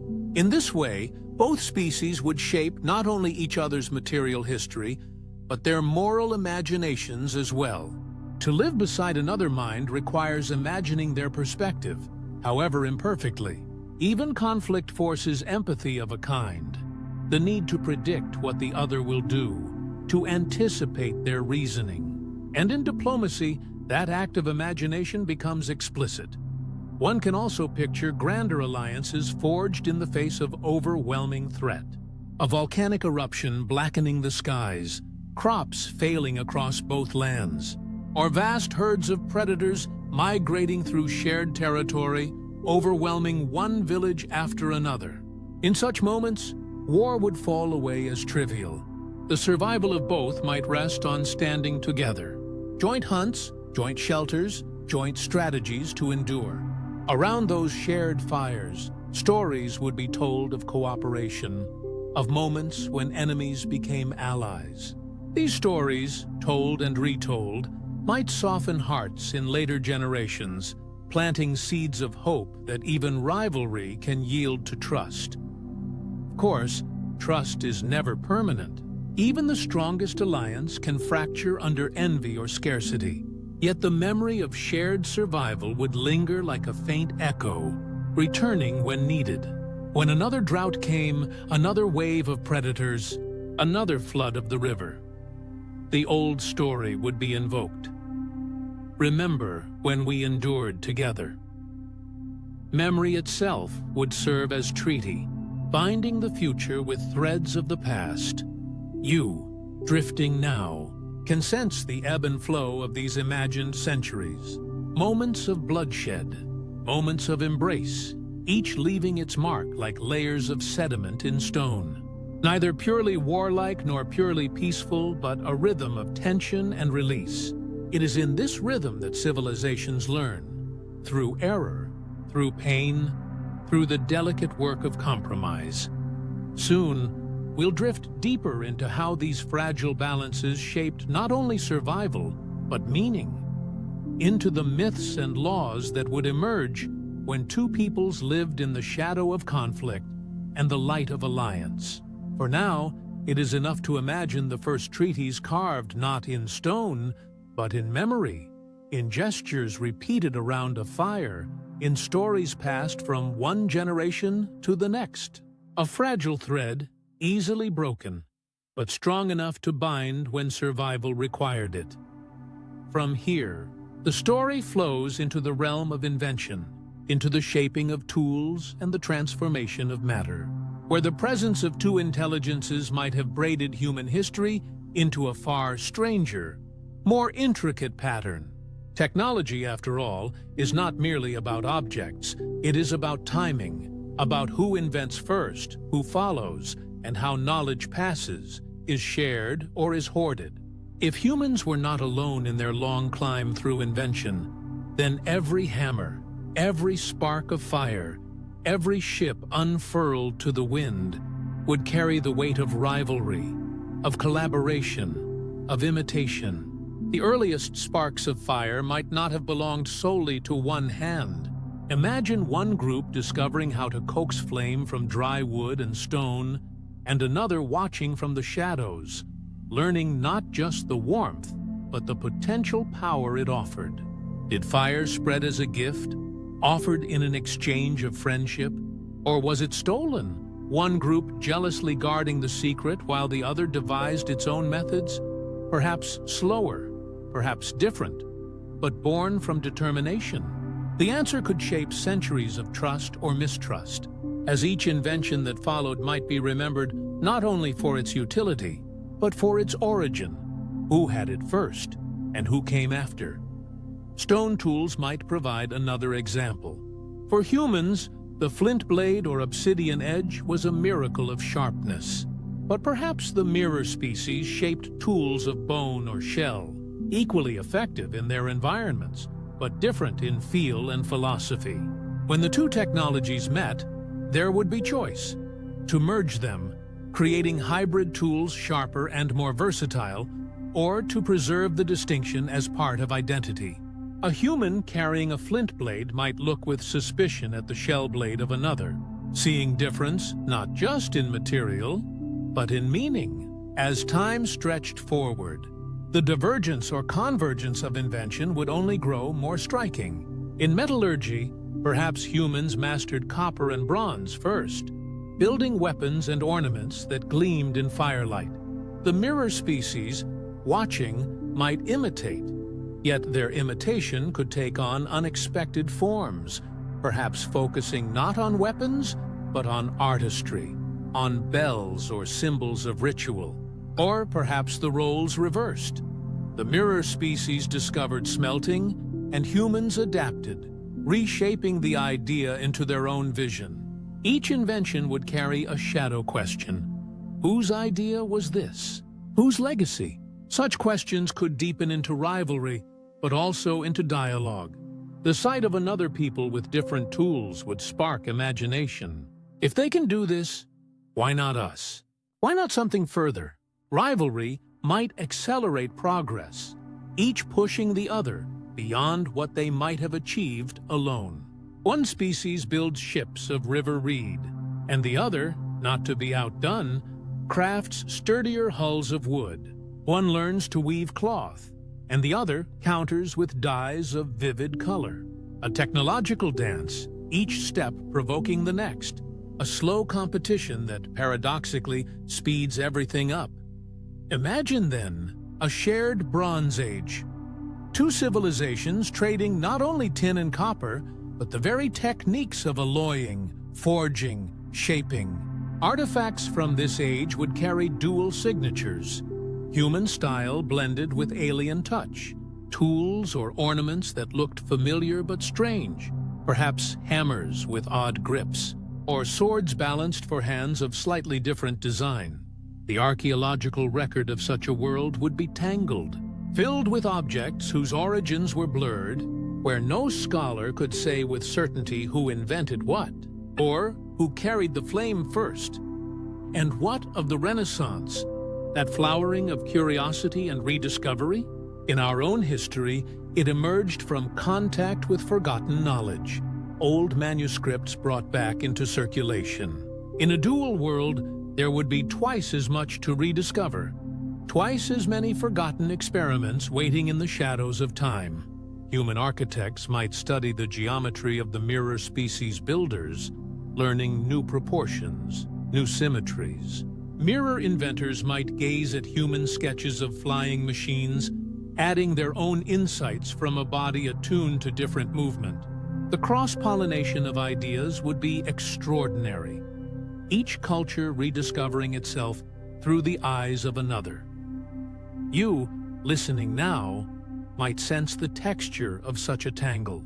Technologies not proceeding in a straight line, but braiding, unbraiding, rejoining. A loom of invention, its threads shifting in color as one species led, the other followed, then reversed again. No single people could claim ownership of progress, for progress itself would be shared, contested, borrowed, reimagined. Yet this tangle would not be without tension. Each advancement carries power, and with power comes fear of imbalance. If humans built ships first, they might sail across seas, claiming distant lands before the mirror species could follow. If the mirror people developed iron first, their weapons would cut deeper, their plows dig harder, giving them an edge in both war and survival. Such imbalances might spark envy, even conflict, as one feared falling too far behind. But they might also spark alliance, partnerships where each supplied what the other lacked, building together what neither could alone. Perhaps in some centuries, knowledge was guarded jealously. Secrets of forging kept behind closed doors, hidden in guilds, spoken only in coded language. But in others, knowledge flowed freely, exchanged in markets or offered in diplomacy. The rhythm of secrecy and openness would define eras, some darkened by mistrust, others brightened by shared brilliance. And yet, even when guarded, knowledge has a way of slipping through the cracks.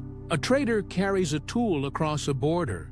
A child mimics what she saw in another village. A craftsman stumbles upon an innovation that echoes what others already knew. In time, the two civilizations could never remain wholly apart. Their inventions would tangle inevitably, like vines climbing the same wall, each twisting around the other, inseparable. Soon, we will drift into the stories and symbols such a world would create. Myths not only of origin, but of invention. The tales people tell about who discovered fire, who first smelted bronze, who shaped the ship that carried them beyond the horizon.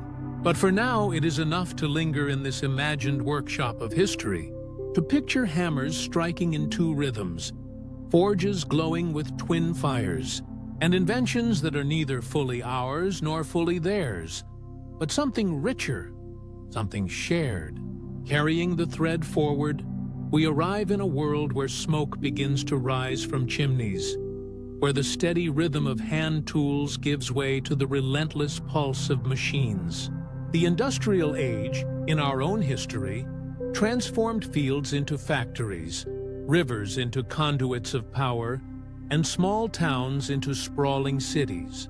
Yet in a world with two intelligences side by side, the story of industry would be more layered, more entangled, more unpredictable.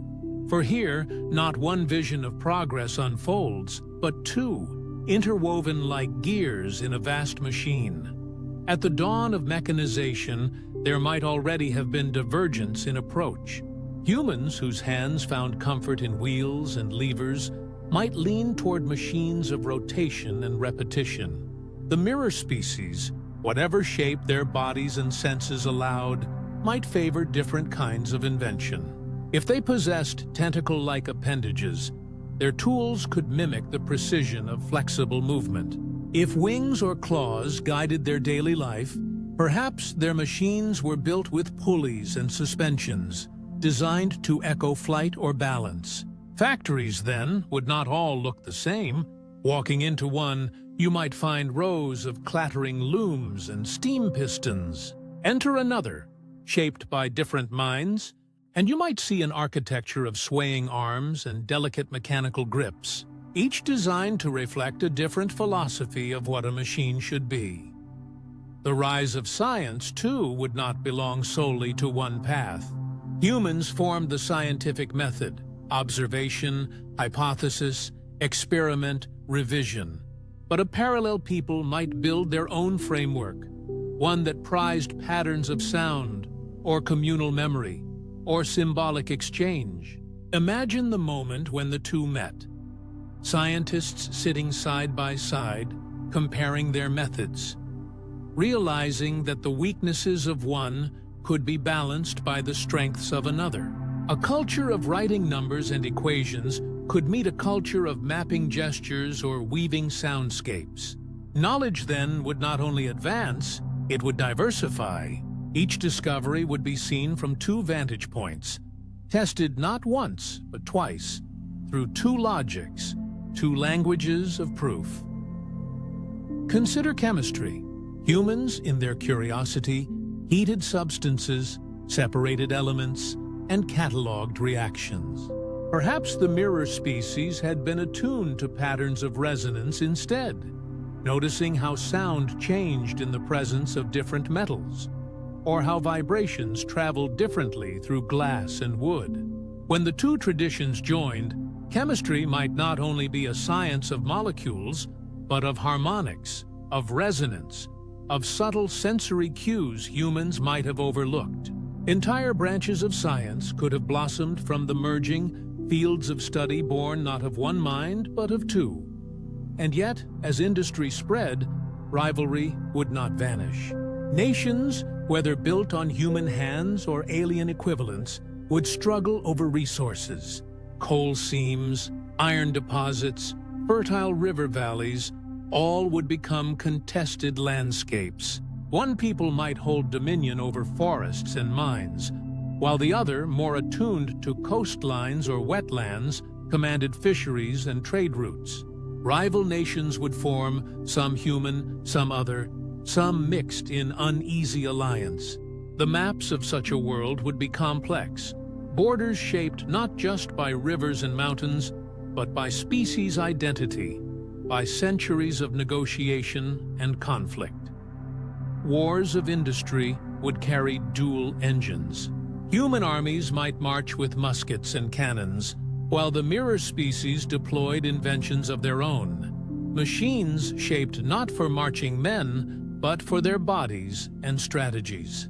The battlefield could become a meeting place of different technologies, where victory was decided not by one invention, but by how quickly each could adapt to the others. At times, the contest might spiral into devastation. At others, stalemate would force dialogue, and dialogue would force compromise. Treaties written not only in human tongues, but in the shared signs of two peoples who knew that survival depended on restraint. And yet, alongside rivalry, there would be collaboration.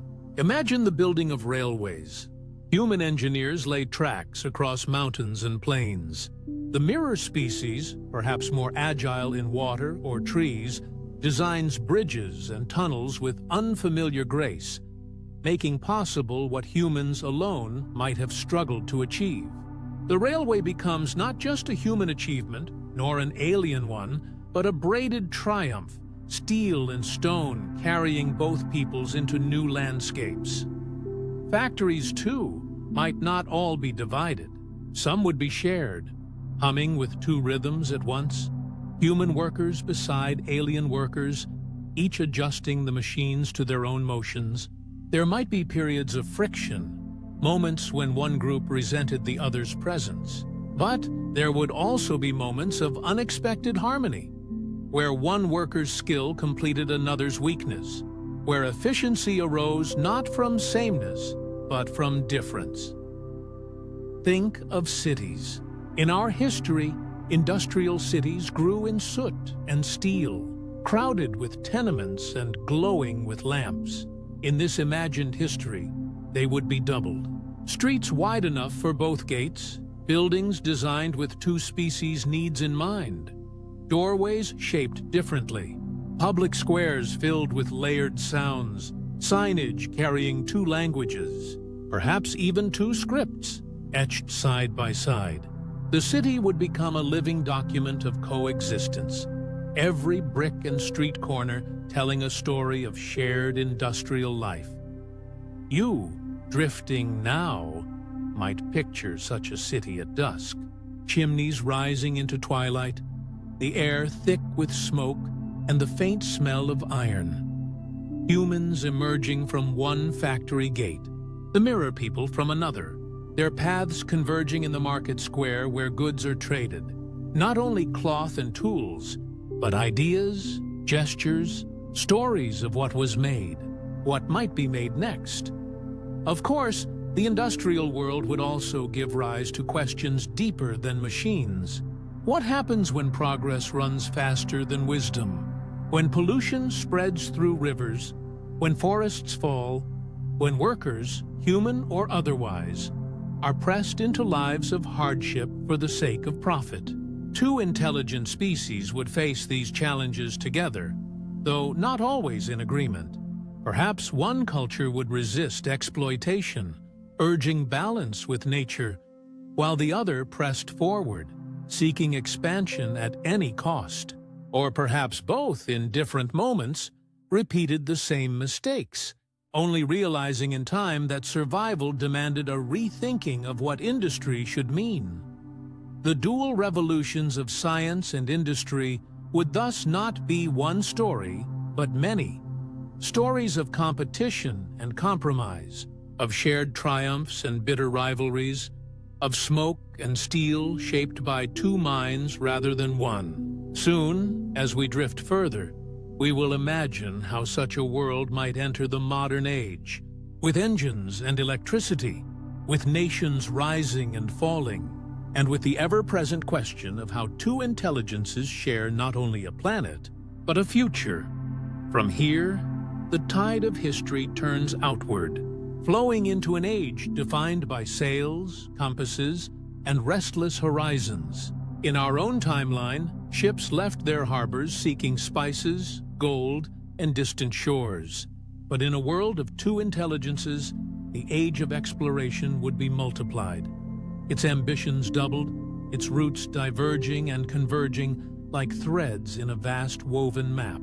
Oceans would not simply divide lands, they would carry the footprints of two peoples, each with their own way of seeking what lay beyond the horizon. Perhaps the earliest ships of this shared age would already bear the marks of difference. Human vessels carved from oak and pine, were shaped by the logic of hands, by symmetry and sails. The other species, depending on their form, might craft ships that echoed their own bodies and senses.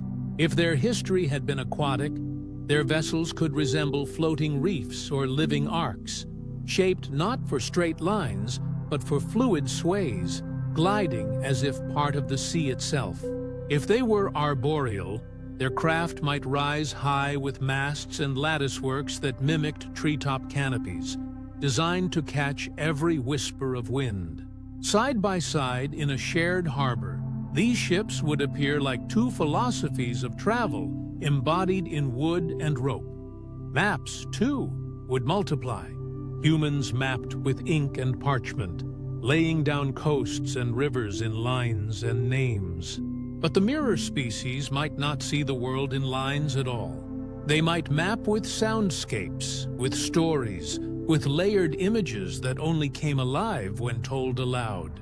To them, a coastline might not be a curve on paper, but a sequence of remembered winds, the feel of waves, the scent of a certain flower carried on the breeze. When the two traditions encountered one another, cartography itself would expand. A human navigator might carry charts filled with lines of longitude and latitude, while their counterpart carried memory maps etched in rhythm and symbol. Together, these maps might reveal a fuller world, one recorded in both ink and echo. The act of exploration itself would become a dance of rivalry and alliance. One people might sail west, another east, their paths crossing at distant shores. At times, they might arrive on the same coast within months of one another, both laying claim to what they had discovered. Though, of course, the lands were never empty, always home to others. The arrival of two different foreign presences could splinter histories in unexpected ways. Indigenous communities might find themselves navigating not one wave of strangers, but two, perhaps setting one against the other, perhaps forging alliances with whichever seemed less threatening. Colonization in such a world would be more complex, its hierarchies shifting as human and mirror nations competed and occasionally collaborated. Imagine the lines of a border drawn across a new continent. In our history, treaties and wars etched borders between human empires, often with little regard for the people already living there. In this shared history, the same might happen, but with an additional layer. Borders not only between human empires, but between human and alien dominions. Some lands might fall under joint stewardship, a fragile balance of flags and agreements. Others might fracture entirely, one side claiming the coast, another holding the interior, with local peoples caught in the middle of tangled allegiances. A single mountain range might bear three names, one human, one alien, and one older still, belonging to those who had always lived in its shadow. The explorers themselves would not only clash. At times, they might travel together, crews of two species sharing cramped quarters on long voyages. Picture the deck of such a ship at night. Human sailors wrapped in cloaks, the other species perhaps crouched or perched in their own way, eyes or ears tuned to the sea differently. They would share silence, songs, arguments, perhaps even wonder at the same stars above, though each gave them different names. To survive, they would need to trust each other. Storms cared little for rivalry. In that shared necessity, bonds would form, stories would pass, and discoveries would be written in two hands instead of one. Yet, the darker shadow of this age must also be acknowledged. Exploration often carried conquest, the taking of lands and resources. With two species, the hunger could be sharper. Colonies might not only be founded in the name of one crown, but in the name of two competing sovereignties, each demanding tribute, labor, and loyalty. Resistance would rise as well, not from one front, but many. Indigenous uprisings might seize upon divisions between colonizers, driving wedges and reclaiming ground. In some cases, human settlers and mirror settlers might clash so violently in foreign lands that both weakened, leaving space for local powers to endure. In others, the two might form uneasy pacts, dividing spheres of influence while maintaining a thin peace. The very shape of the world, as drawn on maps and understood in minds, would be altered by this multiplied exploration. Islands might be charted twice, carrying two names on every atlas. Coasts might hold twin ports, one flying human banners, the other adorned with alien symbols. Even the oceans themselves could become divided, with certain seas considered traditional domains of one species, others claimed by the other, the boundaries shifting as ships ventured further and further outward. And yet, amidst competition, there would also be shared wonders. Think of the moment when explorers, human and otherwise, first reached the poles, struggling against cold and ice, marveling at auroras that shimmered like otherworldly fire. Or the first time they stood together at the edge of the vast Pacific, realizing the immensity of water stretching beyond any map. Wonder softens rivalry, even if only briefly. In those moments, both peoples might feel small beneath the sky, equal in their curiosity, equal in their awe. You, drifting now, might imagine the ripple of these multiplied voyages, languages carrying new words across oceans, foods transplanted twice over, technologies traded in ports where species mingled, coffee and cacao, iron and silk, all exchanged not in one chain of commerce, but in a braided network of two expanding worlds. Exploration in this sense would not only spread goods, but entangle destinies, weaving two histories into one global tapestry. And so the age of exploration, multiplied, becomes not merely a story of conquest, but a story of mirrors, two peoples seeking horizons, finding both themselves and each other in the process.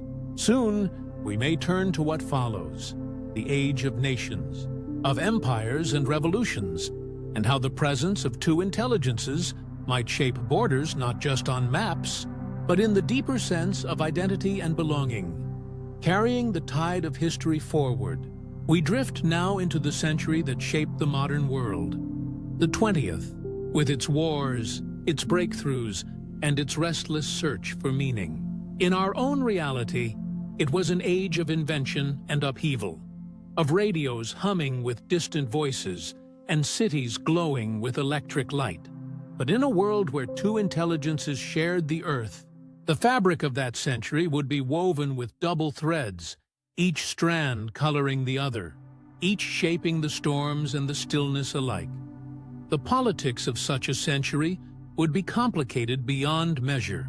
Nations already formed uneasy alliances and bitter rivalries. But with another intelligent species at the table, every negotiation would carry extra weight. A treaty signed between humans alone might feel incomplete without the other voice. And yet, there would be times when councils split, with one species leaning toward one bloc, the other aligning elsewhere.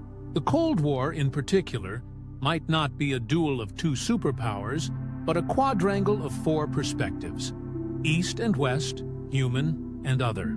Imagine the tension in a United Nations chamber where speeches are not only translated between languages, but between entirely different modes of communication: gestural, tonal, or perhaps rhythmic, layered upon human words.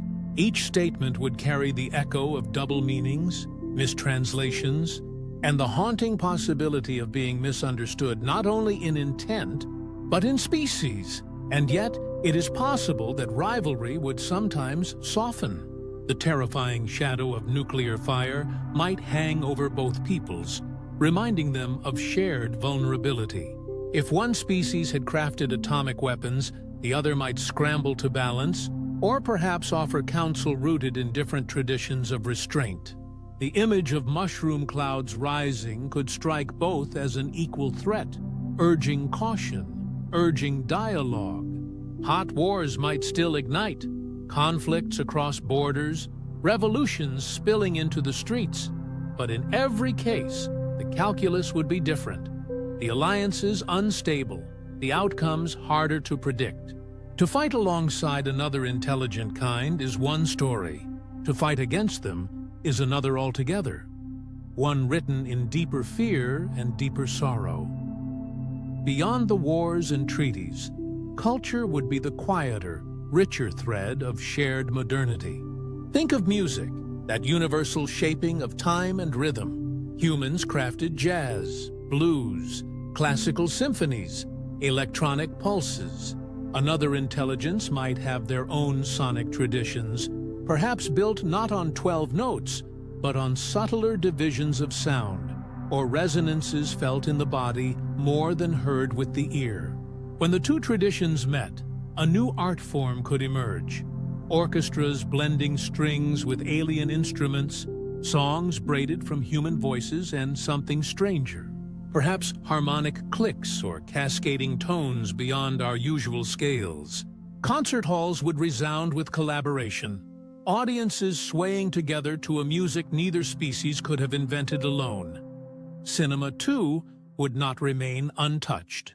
Human films captured light and motion, telling stories through faces, landscapes, and carefully arranged frames. Another people might favor different senses, perhaps light itself as pure expression, or layered sounds creating visual imagination without pictures at all. A hybrid cinema could emerge, one that asked audiences to see and feel in tandem, to watch with the eyes but also with the inner ear, the inner rhythm. Imagine sitting in a darkened theater, where one scene unfolds in dialogue you understand, while another strand plays in a different mode entirely. Gesture, vibration, or symbolic imagery, yet both threads converging into a single shared narrative. Such films might be slow, layered, contemplative, requiring patience and rewarding it with new ways of perceiving. Even literature would ripple. Human novels told of love, war, struggle, and hope. But the very structure of narrative might differ for another people. Their storytelling might not hinge on rising action and climax, but on cycles, repetitions, the weaving of images like a tapestry. When such traditions met, libraries could overflow with hybrid forms. Books written in two columns, one carrying words, the other symbols or gestures transcribed, to be read together like a duet. Poetry might gain new dimensions, where a line of human language could be answered by a mirrored line in another mode, creating harmonies across the page. And you, drifting now, might imagine walking through a gallery where paintings hang side by side, one human, grounded in perspective and form, the other alien, perhaps abstract or symbolic in a way that challenges what the eye expects. Between them might hang collaborative works, canvases layered with styles that at first seem to clash, but, with time, resolve into a shared vision. The modern world was already an age of hybridity, of influences crossing borders, but in this doubled history, hybridization would be deeper still, a constant dance of difference and resonance. Of course, shared modernity would not only be about art and peace, it would also shape the rhythms of everyday life. Factories might employ two species side by side, machines adapted for different bodies and abilities. Cities might grow with quarters that reflected distinct needs. Streets wider here, narrower there. Public spaces designed not only for human walking but for alien movement. Schools might teach two languages from the start, or even more, offering children the gift and the burden of growing up bilingual across species. Newspapers might print dual columns, or perhaps carry supplements for different kinds of readers, while radio and television experimented with programming that could be heard, seen, or felt in multiple ways. There would also be mistrust, inevitably. Propaganda might paint one species as rivals, as competitors for jobs, land, or power. Stereotypes would flow both ways, distorting perceptions. Just as human societies struggled with prejudice among themselves, so too would they struggle across this deeper divide. Yet even so, hybrid cultures would grow in borderlands, in great port cities, in cosmopolitan capitals where exchange was unavoidable, cafes serving food from both traditions, music spilling from open windows, intermingled families walking along the same boulevards.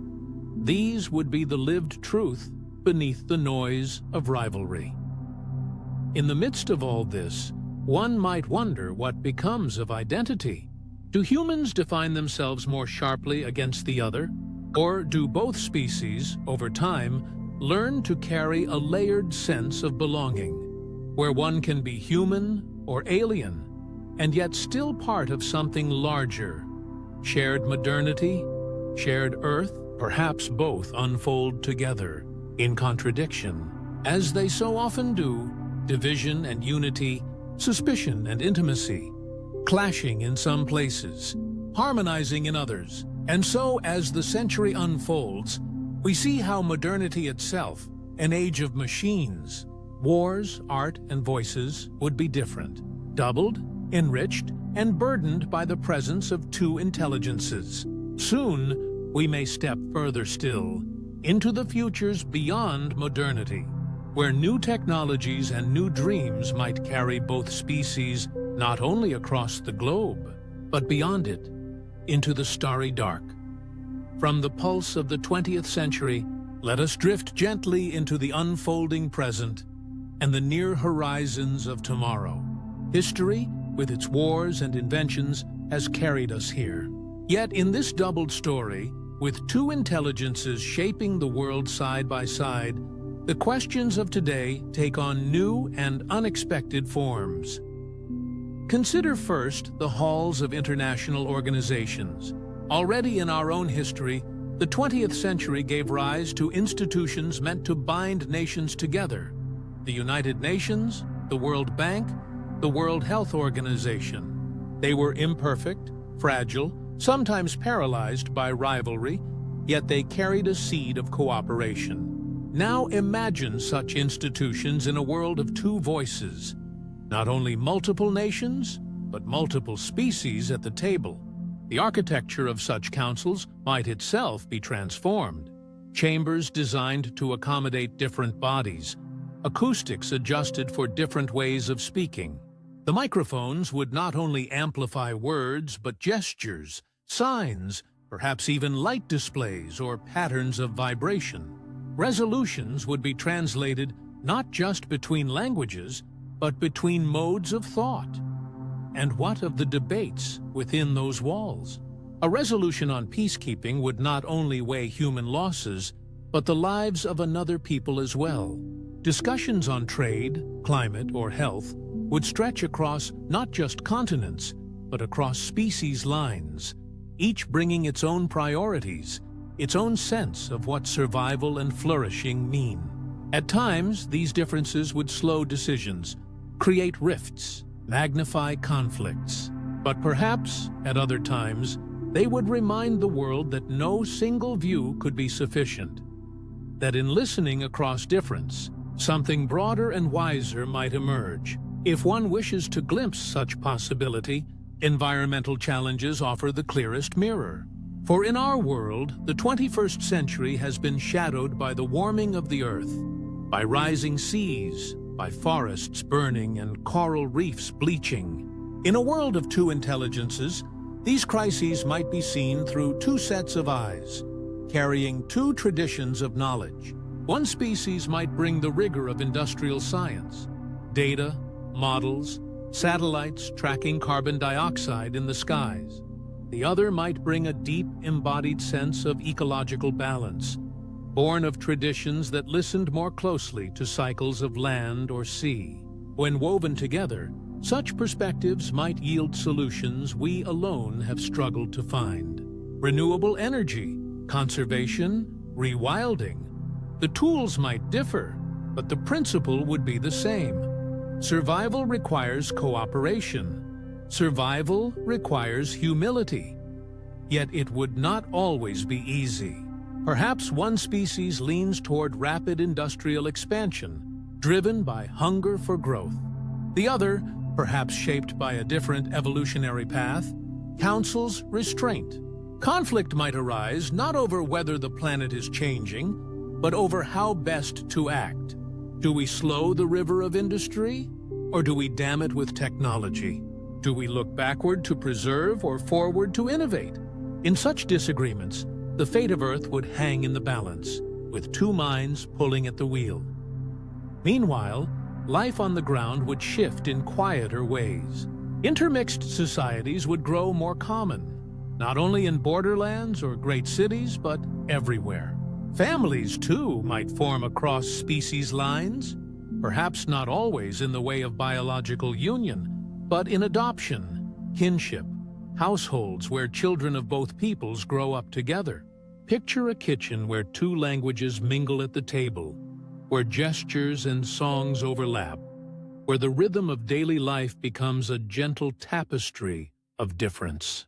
The young would grow into adulthood, carrying layered identities, able to move between cultures with ease, though perhaps also burdened with questions of belonging. In such a world, prejudice would not vanish, but it might soften. To see one's neighbor as both other and kin reshapes the heart. Stories, too, would play a role.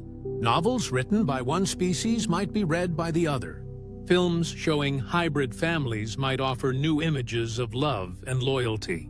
Schools might teach histories that tell not of parallel lines, but of braids and crossings. Over time, it might become harder to say where one tradition ends and the other begins, and perhaps that blurring would be the true story of a shared future.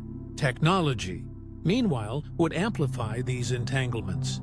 The internet, already a web connecting billions, might become an even stranger mesh when woven across two forms of intelligence.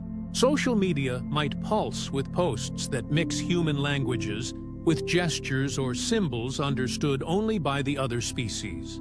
Virtual reality could become a meeting place where difference dissolves, avatars bridging physical forms so that two beings can share a conversation as equals. But the challenges of misinformation, of echo chambers, of digital divides would persist, perhaps doubled, perhaps magnified.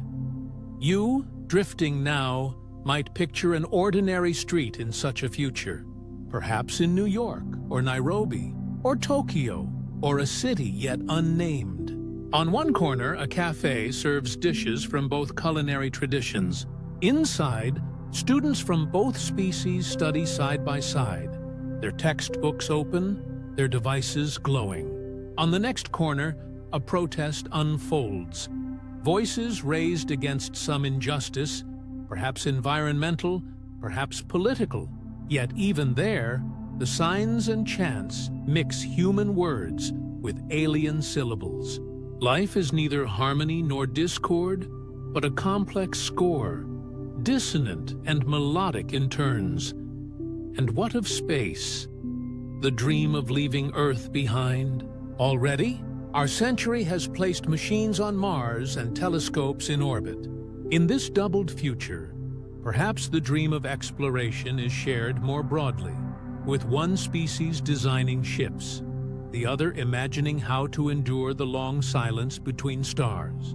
A flag planted on another world might bear not one emblem, but two, and perhaps the first message sent beyond the solar system, carrying the voice of Earth to the cosmos, would not be singular, but braided. Two species calling together, a chorus instead of a solo. Yet even here, the question remains open. Do they speak as one or as two?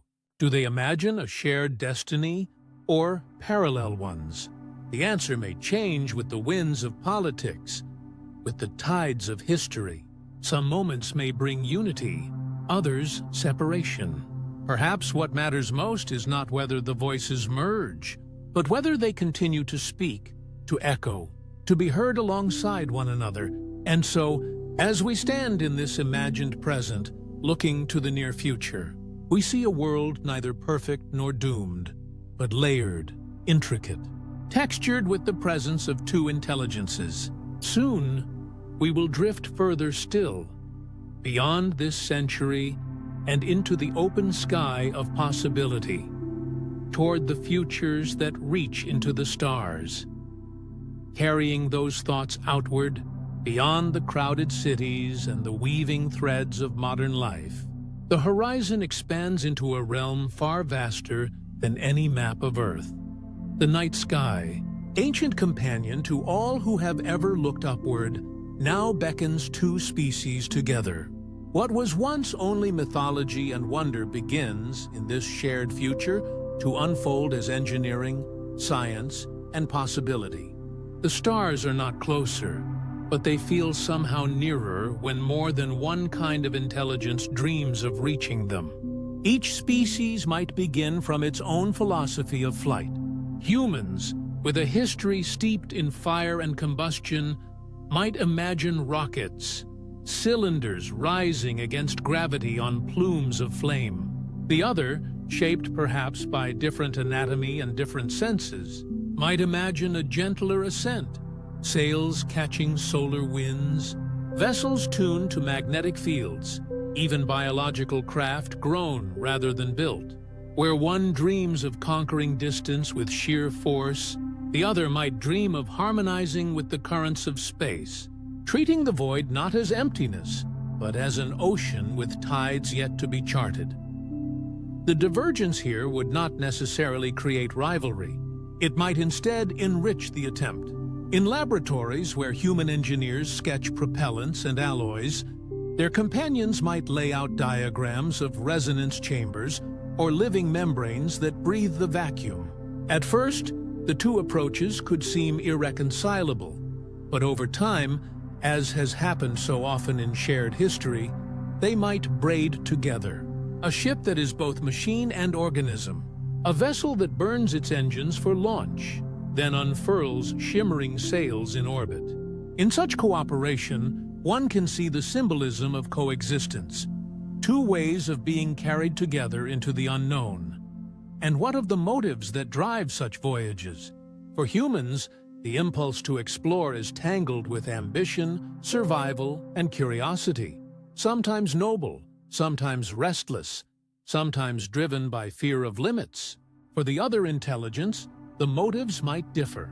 Perhaps exploration is seen less as expansion, more as communion, a way to meet the universe as one meets a neighbor across a field. Or perhaps their mythologies whisper that to step beyond the homeworld is to risk imbalance, and so each launch is approached with deep ritual, careful caution, even reluctance.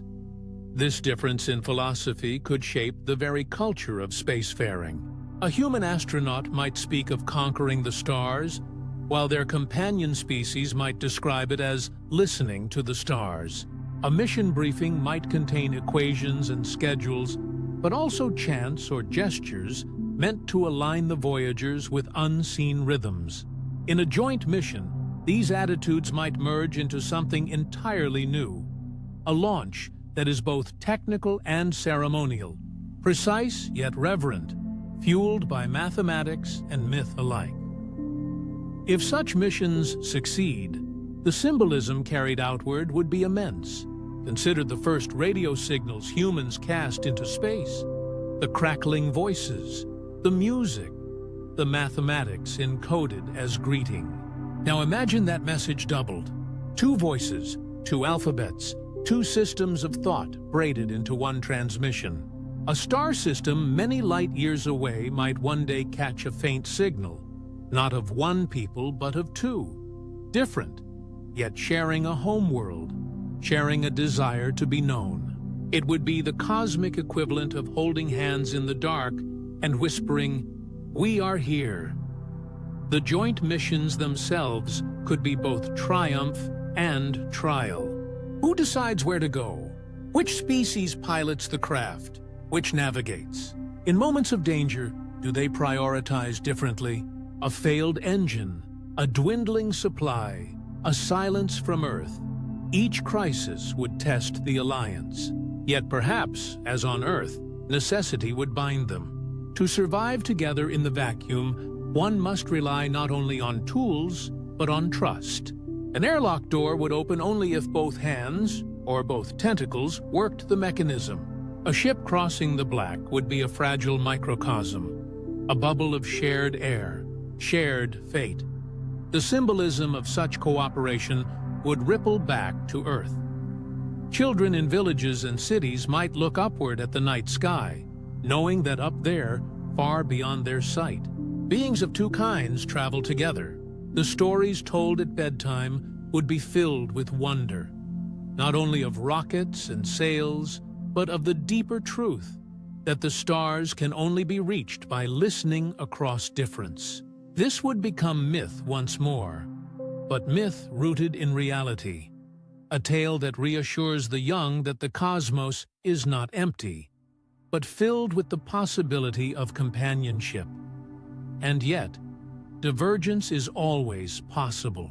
Perhaps one species, impatient or idealistic, chooses to venture alone. They launch their own craft, plant their own flag on Mars or a moon of Jupiter, marking territory not shared. The other might respond with disappointment or with renewed determination to make their own journey. In this way, space exploration could echo old rivalries, new borders, not across rivers or mountains, but across orbits and planets. The first war in space might not be between nations of one kind, but between two ways of being. The cold silence of the cosmos could carry not only friendship, but tension. Still, there is a gentler vision that persists. Imagine the first settlement beyond Earth, a small base on the red sands of Mars. Within its pressurized domes, gardens grow, machines hum, voices echo. And in those echoes, one hears both languages, both cadences. Meals are shared, tasks divided, discoveries made. Outside, two sets of footprints, different shapes, different gaits, lead away from the habitat, side by side in the dust. That image, if ever photographed, would become one of the most powerful symbols of all time. Two intelligences, born of the same planet, leaving their mark together on another world. If they reach further still, asteroids, moons, distant planets, the symbolism deepens. The cosmos becomes not merely a backdrop for human ambition, but a stage where two voices speak in harmony and dissonance alike. The question of who are we expands to who are we together? And the answer is not fixed, but continually reimagined with each launch, each transmission, each step into the dark. Sooner or later, the horizon turns to even greater questions. Artificial intelligence, that other frontier, might complicate the story, for here lies the possibility of a third voice. Machines that learn, reason, and perhaps even dream. How would two species, already negotiating difference, approach the rise of a third? Would they unite in caution or diverge in philosophy, one embracing AI as partner, the other fearing it as rival? Perhaps this moment would test their alliance even more than the stars, for it asks, if intelligence itself can be made, what then defines us? And so we end this chapter not with answers, but with images. Ships rising from Earth, sails unfurling in sunlight, signals sent across the void carrying not one identity, but two. Divergent futures, yes, but also shared horizons. The stars remain as they always have, silent, patient, waiting. What changes is the chorus that calls to them, the voices rising together into the vastness of night. Soon, we will drift further still to wonder what it might mean when those voices, ours and theirs, echo not only into the cosmos, but into the long span of deep time yet to come, carrying the thought of cosmic horizons back toward the inward chambers of our own reflection. there lingers a quieter, more personal question. Beyond the stories of ships and signals, what does it mean for us to even imagine that we are not alone in intelligence? Why does the idea stir us so deeply, with both wonder and unease? Perhaps it is because, across ages, humanity has held to a fragile sense of uniqueness, a feeling woven through myth and belief, through philosophy and everyday life, that we are singular in our capacity to think, to speak, to shape. From the earliest firesides, people told themselves stories of being chosen, whether by gods, by destiny, or by the mere accident of evolution. To be the only creature who looked into the flames and saw not only warmth, but metaphor, who saw not only survival, but meaning, was to hold a kind of throne. Religion often built upon this, placing humanity at the center of creation, the image of divinity given flesh. Even in secular philosophies, the conviction persisted that humans stood apart, not merely higher but somehow other, the sole custodians of reason in a world of instinct and silence. This belief has comforted us, for it frames the universe as a stage set with one true protagonist. If the play has only one central voice, then our struggles, our achievements, our myths carry a special weight. The fragility of that uniqueness, however, becomes clear the moment one considers alternatives. If another species shared intelligence with us, whether on Earth or beyond, then the story is no longer solely ours. It becomes a duet, or perhaps a chorus. The spotlight shifts or widens, and for many, that thought unsettles. There is an ego in believing we are singular. Yet ego is not only vanity, it is also armor.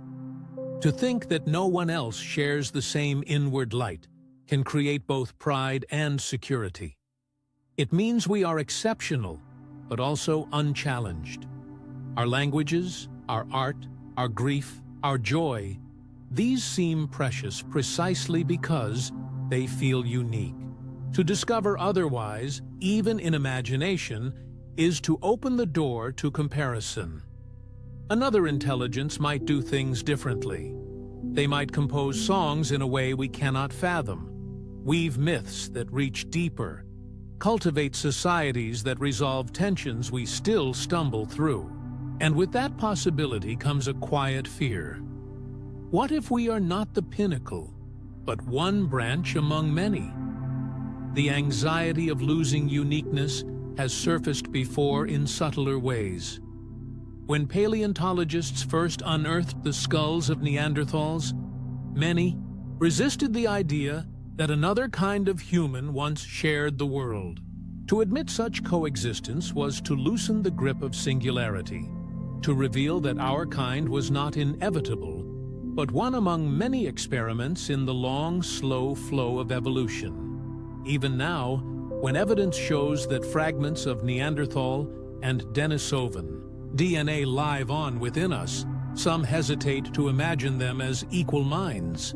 It is easier, perhaps, to see them as less, rather than to embrace the strangeness of kinship.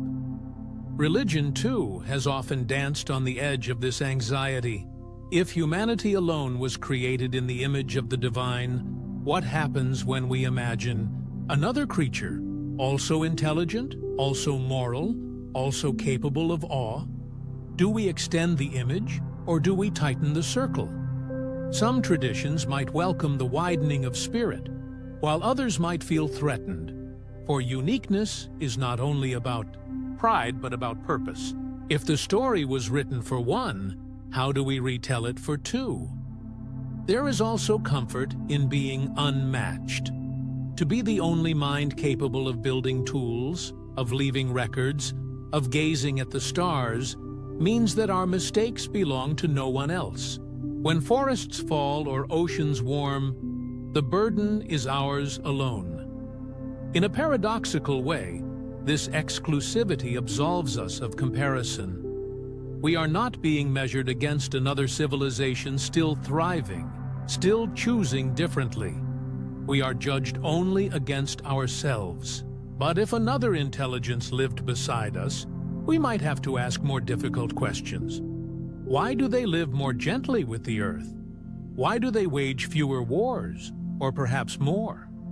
Their presence could reflect our own choices back to us with piercing clarity, like a mirror we did not ask for but cannot ignore. And yet, despite this fragility, there is also longing. Humans often dream of others because the idea of aloneness carries its own kind of burden. To imagine that we are utterly singular in a vast, silent universe can feel isolating, even despairing. The same uniqueness that comforts can also suffocate.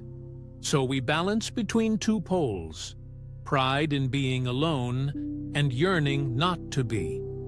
Science fiction, myth, and philosophy reveal this tension over and over, sometimes painting the other as threat, sometimes as salvation, sometimes as both at once. Perhaps the truth lies not in choosing one feeling or the other, but in recognizing that uniqueness has always been conditional, always fragile. We share the planet already with intelligences of a different scale, with whales who sing across oceans, with birds who remember hundreds of faces, with octopuses who solve puzzles in the dark of the sea. Their minds are not our minds, but they are not nothing. They remind us gently that uniqueness is never absolute. It is a spectrum, and where we draw the line is more about comfort than reality. You, drifting now, might feel the weight of this paradox. To be unique is to feel special, but also alone. To share intelligence is to risk humility, but also to gain companionship. Both possibilities tug at us, neither fully comforting, neither fully easy. In this way, the fragility of uniqueness becomes not a weakness, but a teacher. It reminds us that identity is not carved in stone, but written in shifting sands, always at the mercy of wind and tide.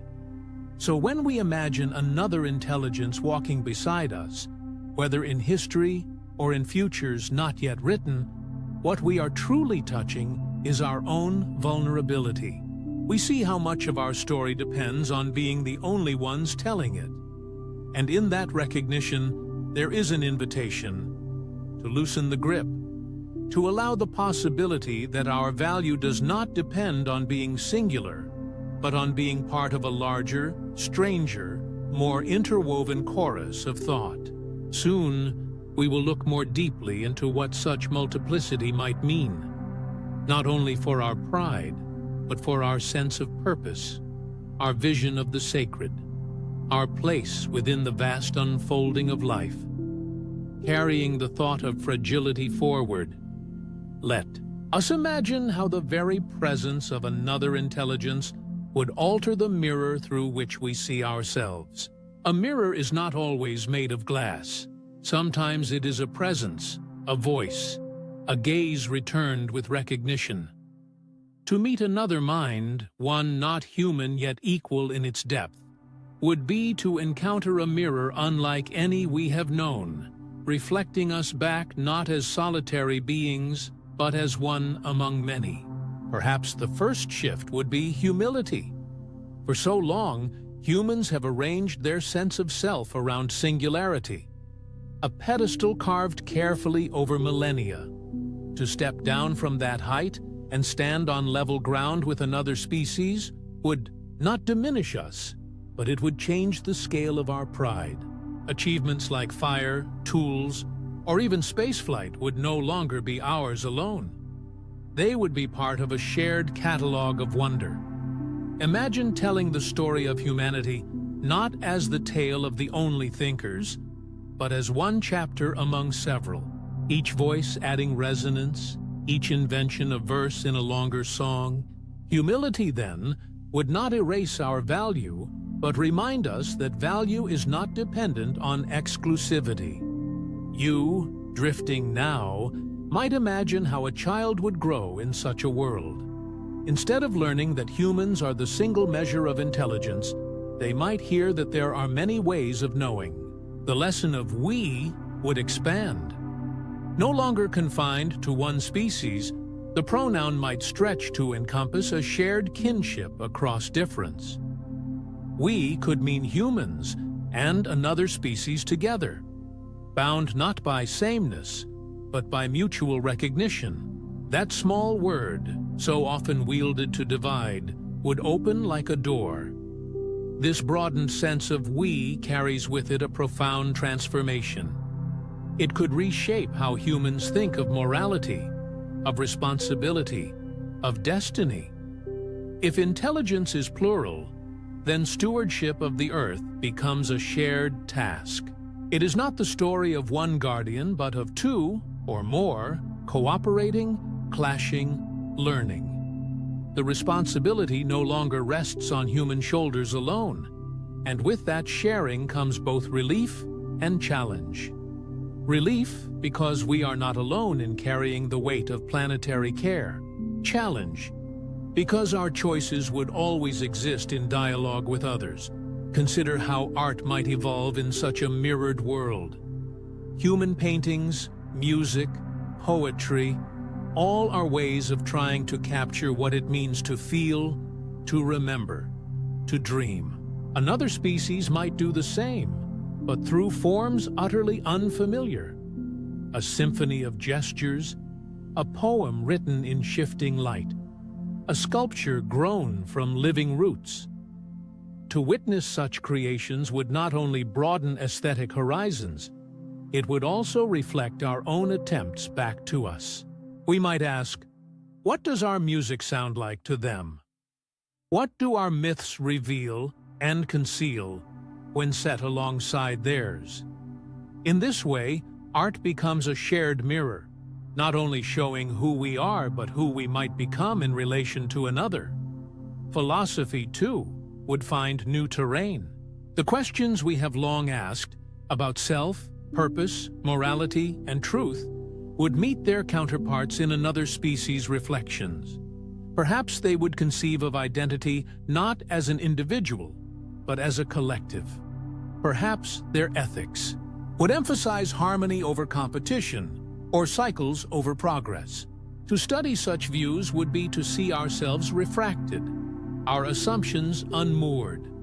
And from this, humility again, recognizing that human thought, vast as it seems, is only one river among many possible currents. There might also be kinship, not despite difference, but because of it.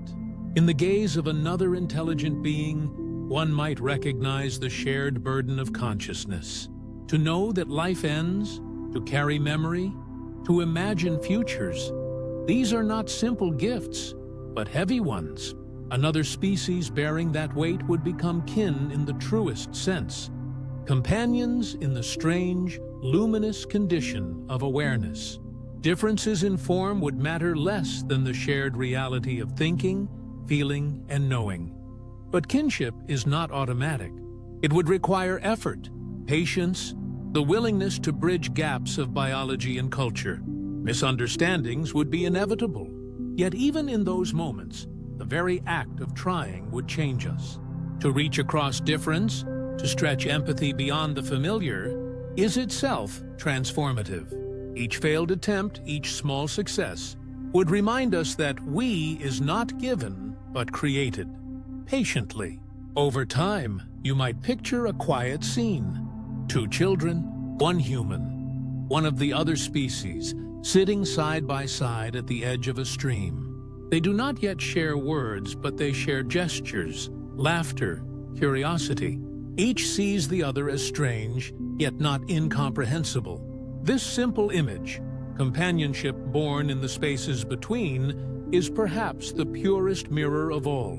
For in it lies the recognition that to be intelligent is not only to build, to conquer, to create, but also to relate, to join, to reflect.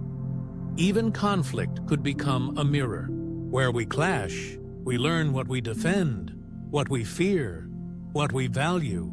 The presence of another intelligent species would force humanity to see its own instincts illuminated, sometimes uncomfortably, in the light of comparison. If we are territorial, do they show us another way? If they are cooperative, do we see our own divisions more starkly? Mirrors, after all, do not flatter. They reveal. This reflection might extend beyond the earthly. When humans look at the stars and wonder about extraterrestrial life, part of the yearning is not only for discovery, but for perspective. To know that we are not alone would shift our cosmic self-image. In the same way, to live daily with another intelligence would transform our earthly self-image, turning the mirror inward and outward at once. Soon, we will drift further into what this mirror means for our sense of purpose, how the presence of another intelligence could guide us toward humility, not as loss, but as expansion. The story of we might be larger than we ever imagined, and in that widening lies both challenge and beauty. From here, the story bends back toward memory, not imagined, but real, for our own species has already brushed against the edges of multiplicity. Long before the modern world, long before the cities and the ships and the telescopes, there were others who walked beside us. They were not inventions of myth or speculation, but flesh and blood beings who left traces in caves, in bones, in the quiet archives of stone. The Neanderthals, the Denisovans, and other shadowed cousins remind us that humanity has never been entirely alone. Not truly, not until very recently.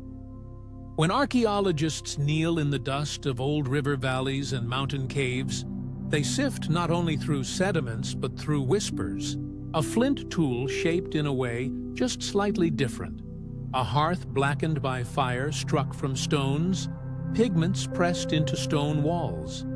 These are the soft footprints of other minds, ones that paralleled our own. They tell us, gently but insistently, that the spark of intelligence was not a singular flame. It flickered in multiple hearths, in multiple hands, in multiple hearts. The Neanderthals are perhaps the most familiar of these companions.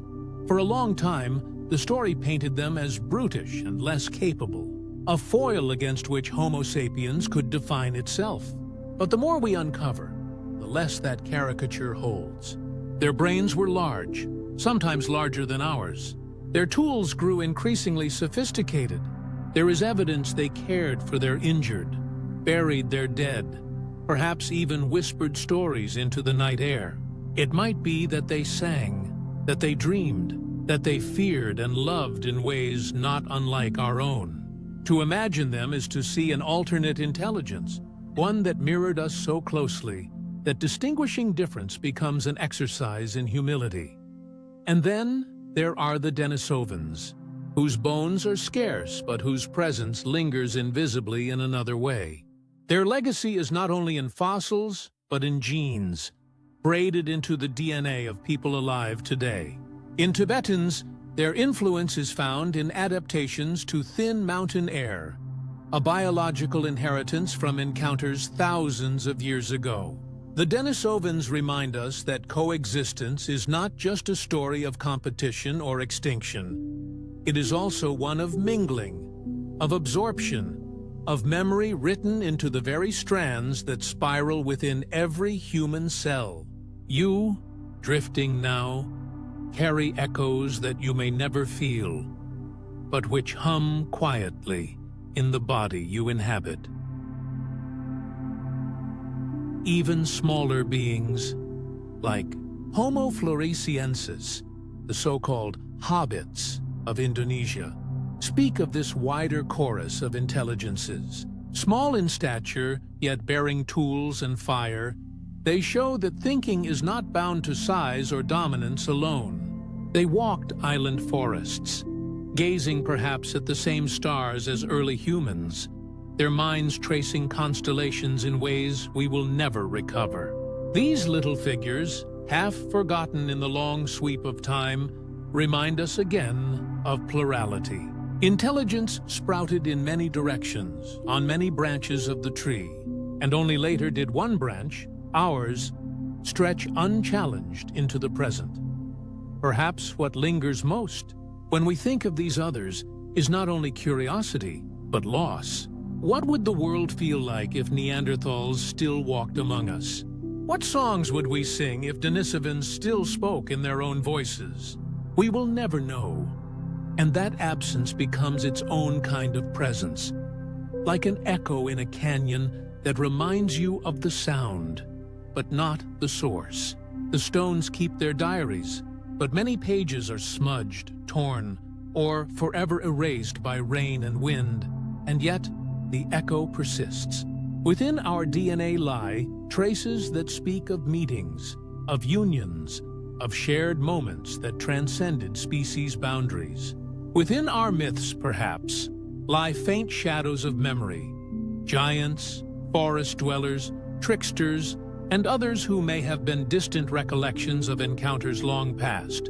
Some anthropologists wonder whether legends of the wild people whispered in so many cultures are faintly threaded to real encounters with hominins who once coexisted with us. It cannot be proven, but the speculation itself is gentle and worth holding. In this way, the lessons of the real past fold into the speculative present.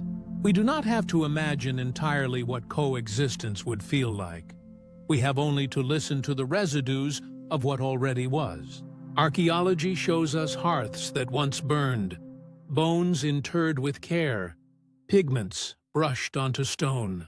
Genetics shows us the hidden conversations of chromosomes, the exchanges that happened not just between cultures, but between bodies. Together, they tell us that multiplicity is not a dream. It is a memory, and it is written in us. The metaphor that rises here is one of echoes. Echoes within caves, echoes within bones, echoes within blood. We are not a solitary melody, but a chord composed of multiple notes, some long silenced, some still ringing. When you think of humanity today, it is worth remembering that humanity itself is already a composite. Our species carries not only its own story, but fragments of others, absorbed, remembered, half forgotten. To be human, in truth, is already to be plural. Perhaps that is why the idea of another intelligence resonates so deeply. It is not alien, not foreign, but familiar. We have done this before. We have lived with others, fought with others, learned from others, and joined with others. The solitude we now feel is a recent invention, a brief chapter in a much longer book. If you are drifting, let that thought stay with you gently. The echoes remain, and they are not frightening. They are reminders that intelligence was never ours alone, that the world has always been a place of shared becoming. To imagine another species beside us in the present is not to rewrite the story, but to listen again to the echoes of the past. Soon, we will turn toward what these echoes mean for the stories we tell, myths, religions, and the ways narrative itself would stretch if we had never been alone.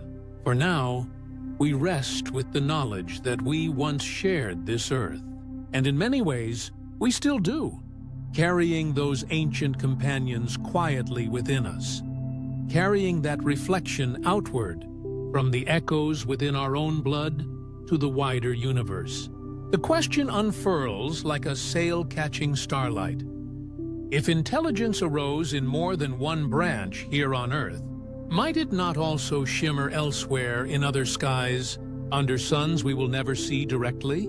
The story of multiplicity does not end at the shoreline of our planet. It extends outward, across interstellar gulfs, into the vast resonant silence where other worlds circle other stars. Astrobiology is the science that dares to hold this question gently. It looks at the elements of life, carbon, water, light, and asks where else these building blocks might gather. It peers at exoplanets, those hidden companions revealed by the trembling of distant stars or the dimming of their light, and wonders what seas, what forests, what winds might dance there. Each new discovery is like finding another bead on a necklace strung across the galaxy. Hot Jupiters, super-Earths, water worlds, tidally locked planets. Each expands the horizon of what possible might mean. On some of these worlds, oceans may lap at volcanic shores, rich with chemistry.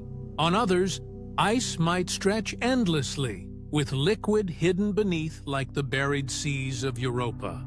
Some planets may have skies of methane, some atmospheres dense with carbon dioxide, some veiled in haze, others transparent as crystal. If life is a patient experimenter, as it has been here, then each of these environments could hold its own chapter in the book of becoming. Perhaps some harbor simple organisms, drifting in water or clinging to stone.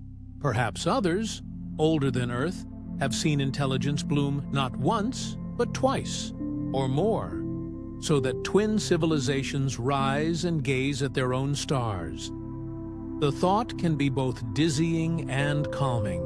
To imagine that, somewhere far away, two species might be carving parallel histories, cities built by hands and wings, or fins and tentacles, or forms beyond what we can dream, is to find companionship in the great dark. We cannot touch them, cannot hear them, perhaps we'll never know them, and yet their possibility alone reshapes our solitude. Consider what a twin civilization might look like. On one world, two peoples may have arisen in the same valley, their voices weaving together in song, their technologies braided into shared inventions. Or perhaps, as on Earth, they began in tension, competing for resources before learning that survival meant collaboration. If such a story has unfolded elsewhere, then our imagination is not a solitary indulgence, but a faint resonance of cosmic truth. The universe may not only be vast in space, but in narrative. Exoplanet surveys remind us constantly of abundance. There are more stars in the galaxy than grains of sand on a beach, and more planets than stars. Many of those worlds circle in the so-called habitable zone, where liquid water could flow. Even if only a fraction of them harbor life, the number becomes immense. It is not certainty, but probability that invites us to soften our grip on uniqueness. Perhaps intelligence, even paired intelligence, is not a singular miracle but a recurring motif, like seashell spirals or branching rivers, arising again and again under the right conditions. And yet, the silence of the stars remains. We call it the Fermi paradox. If the galaxy teems with life, why have we not heard it? Perhaps civilizations are fragile, their voices brief. Perhaps communication is harder than we imagine, or occurs in modes beyond our perception, patterns of neutrinos, or pulses of magnetic fields, or whispers woven into starlight itself. Or perhaps, simply, the distances are too great, and the signals too faint, and time itself too short.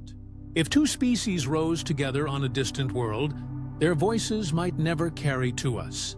But even if the silence holds, the comfort lies in knowing that possibility is not the same as absence. You, drifting now, might imagine the night sky differently, not as a dome of cold stars, but as a canvas of stories unwritten, waiting. Each point of light could be a world where a second intelligence once gazed upward, wondering if they were alone, wondering if beyond their own struggles and triumphs there might be another mind. In that shared wondering lies a kinship deeper than any meeting. We are linked, perhaps, by the very act of asking. The cosmic parallel also reframes our place in history. If there are worlds where multiplicity is common, then our own brief encounter with Neanderthals and Denisovans is not an oddity, but a thread in a larger tapestry. Our species is not uniquely chosen, not set apart in the cosmos, but part of a pattern that repeats in many variations. This realization can be unsettling, for it challenges the myths of uniqueness. Yet it can also be deeply reassuring, for it means that our longing for companionship is mirrored elsewhere, answered not in fact, but in possibility. Science itself, slow and careful, continues to trace the outlines of this question. Instruments stare at starlight, teasing out spectra that may one day reveal oxygen, methane, or other signatures of life. Telescopes now in planning may capture the faint glow of distant atmospheres, reading them as one might read the pages of a book left floating in the void. And beyond science, philosophy listens too, reminding us that even unproven possibilities shape how we live, how we dream, how we love. Soon, we will turn back from the stars to the human heart, asking what it means for our stories and our identities to open toward others. But here, resting in the cosmic parallel, we can linger in the quiet assurance that the night sky itself is an invitation to humility, to wonder, to the comfort of imagining that intelligence may not be singular, but widespread. A chorus waiting beyond the silence. If you are drifting, let the stars be gentle companions. They will wait above you, steady, patient, and perhaps filled with voices you will never hear, but can always imagine. And in that imagining, you are not alone. Now, as the river of thought bends back toward its source, we find ourselves returning to the first question, the one that has quietly guided every turn. What if humans had never been alone in their intelligence? What if, from the dawn of fire to the thresholds of modernity, another voice had walked beside us? The question rests here, as softly as it did in the beginning. But now it is swollen with echoes, with tributaries gathered from every speculation, every metaphor, every path we have wandered together. At first, it seemed a simple inversion of reality, an imaginative game, a mirror held up to the human story. Yet, after drifting through visions of parallel species, shared dawns, conflicts and cooperations, and futures that reach into the stars, we see that it was never only a question about history. It was a question about meaning, about how fragile uniqueness feels, how deeply it shapes us, and how gently it can be unsettled by the thought of another. Perhaps Earth could have held two voices. Evolution, after all, often runs experiments in parallel. It tried many hominins, Neanderthals, Denisovans, Homo floresiensis, and others whose names are still hidden in stone and soil. It gave intelligence in part to crows, to dolphins, to elephants, to octopuses, each standing just a few steps away from what we call culture. The stage was crowded with near intelligences. For a moment, the world was not silent, but layered with songs. One can imagine that, with only a flicker of chance altered, one of those songs might have grown into a full harmony, a rival, a partner, a mirror mind beside us. But perhaps Earth never could have borne that weight. Perhaps intelligence is too demanding, too greedy of resources, too disruptive of balances.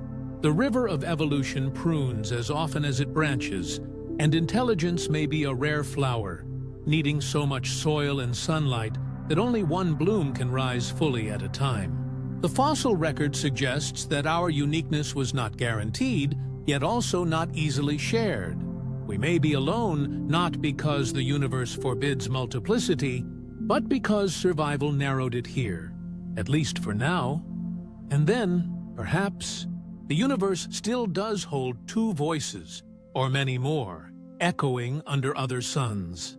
The silence of the stars may not be absence, but simply distance. Out there, in galaxies without names, Two peoples may be shaping myths of twin origins, crafting treaties, inventing technologies together, their stories unfolding in parallel to ours, but forever beyond our hearing. To imagine them is to accept that our solitude may be temporary, or may only feel so because we measure it within human lifetimes rather than cosmic ages. For you, drifting now, the power of this question may not lie in its answer, but in its asking. To ask is to loosen the grip of certainty, to lean into humility, to find comfort in possibility. Whether Earth might have been a home for two intelligences or only one, the very act of wondering opens us to empathy. It invites us to see ourselves as not the only mind that matters, but as part of a broader fabric of awareness, however thinly stretched across space and time. Think back to the first sparks of firelight, imagined as shared between two species.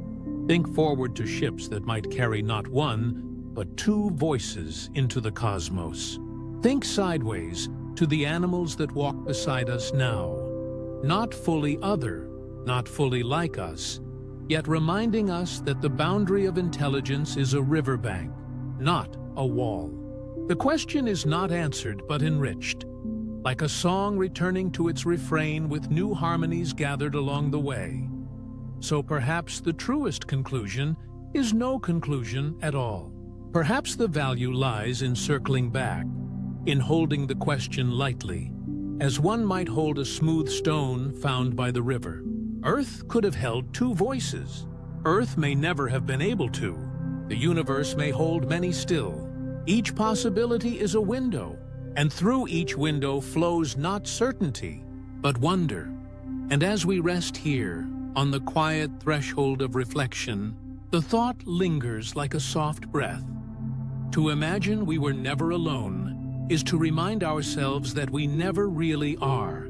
For in imagination itself we create companions, and in the vastness of the cosmos, possibility is company enough. Soon we will turn to the final reflection, carrying with us not answers, but an openness that perhaps matters more than answers ever could. From here, the story begins to turn, not forward into more speculation, but gently backward, retracing the quiet path we've walked together. It is as though we have stood before a great mirror of imagination, peering into it long enough to see whole histories reflected there. And now, with soft steps, we begin to drift back from that reflection, carrying only its shimmer, not its weight. The ideas do not vanish, but they grow lighter, like leaves that once filled the branches now carried away by wind. There is a gratitude that rests in this turning, a kind of hushed thankfulness for having wandered so far across thought. For every path was only borrowed, every vision only imagined, and yet together they formed something real in the moment of their telling. Perhaps you felt it too, a slowing, a widening of perspective, an opening in which you could linger without needing to decide what was true or false. In that openness, meaning lived. Now the task is simpler, to ease the mind back from these grand vistas into a gentler landscape, one made not of cosmic horizons or alternate histories, but of something closer, quieter, already familiar. Imagine setting down a heavy book you have been reading deep into the night. You place it gently aside, and the silence that follows feels like its own kind of story. Less written, but more lived. That is where we are now, drifting from words into spaces between them. You are safe here. This is not a place of answers, nor of urgent questions, but of rest. The world outside your thoughts moves at its own pace, carrying its own currents. Yet in this moment, you need only drift. The ideas we shared remain like distant constellations, still present, still glowing, but no longer demanding your gaze. They will wait, as stars do, for whenever you choose to look again.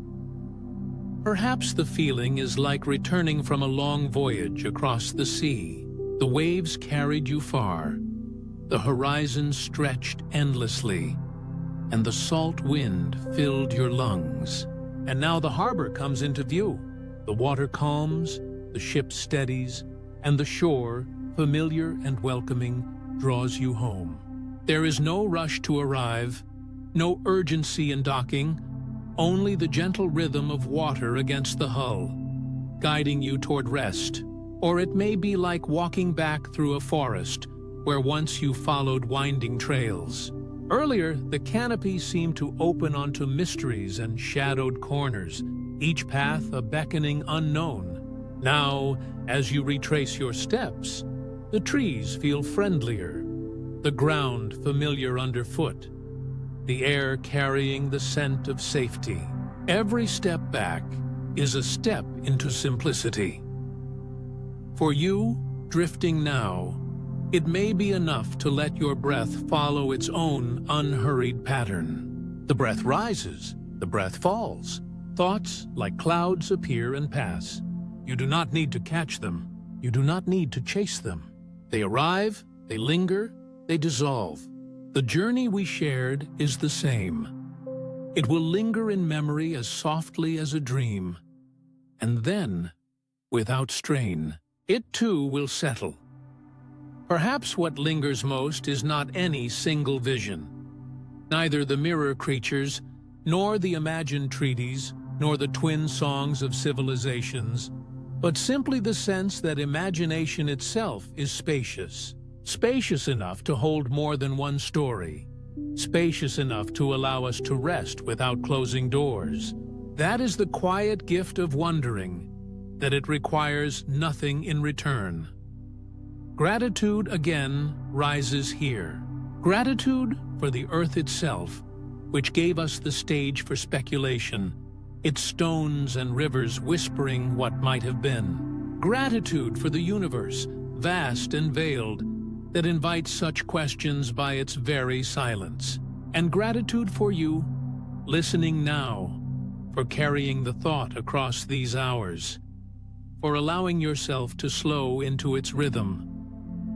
If you feel yourself drifting further now, let that be welcome. The words do not need to be followed to their end. They are not a task, they are a current. If you slip into sleep before the reflection is finished, that too is part of the design. The thought will continue without you, carrying itself gently, like a river flowing unseen through the night. It is worth remembering, even in this loosening, that you are safe. The walls around you, the roof above, the ground below, these are quiet guardians, steady and untroubled. The body knows how to rest when the mind allows it, and the mind, soothed by story, finds rest more easily when imagination has already given it room to wander.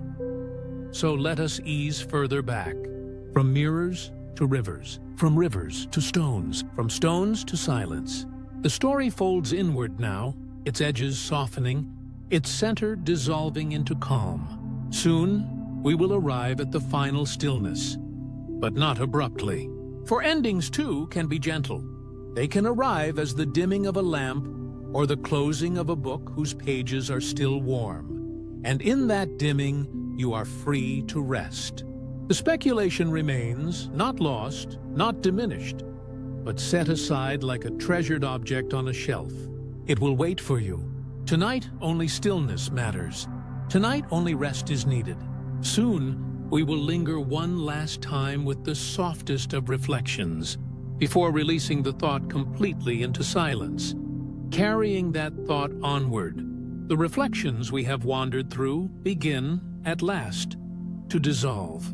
They do not vanish all at once, but drift away like mist rising from a meadow in early morning light, thinning gradually until only the warmth of the sun remains.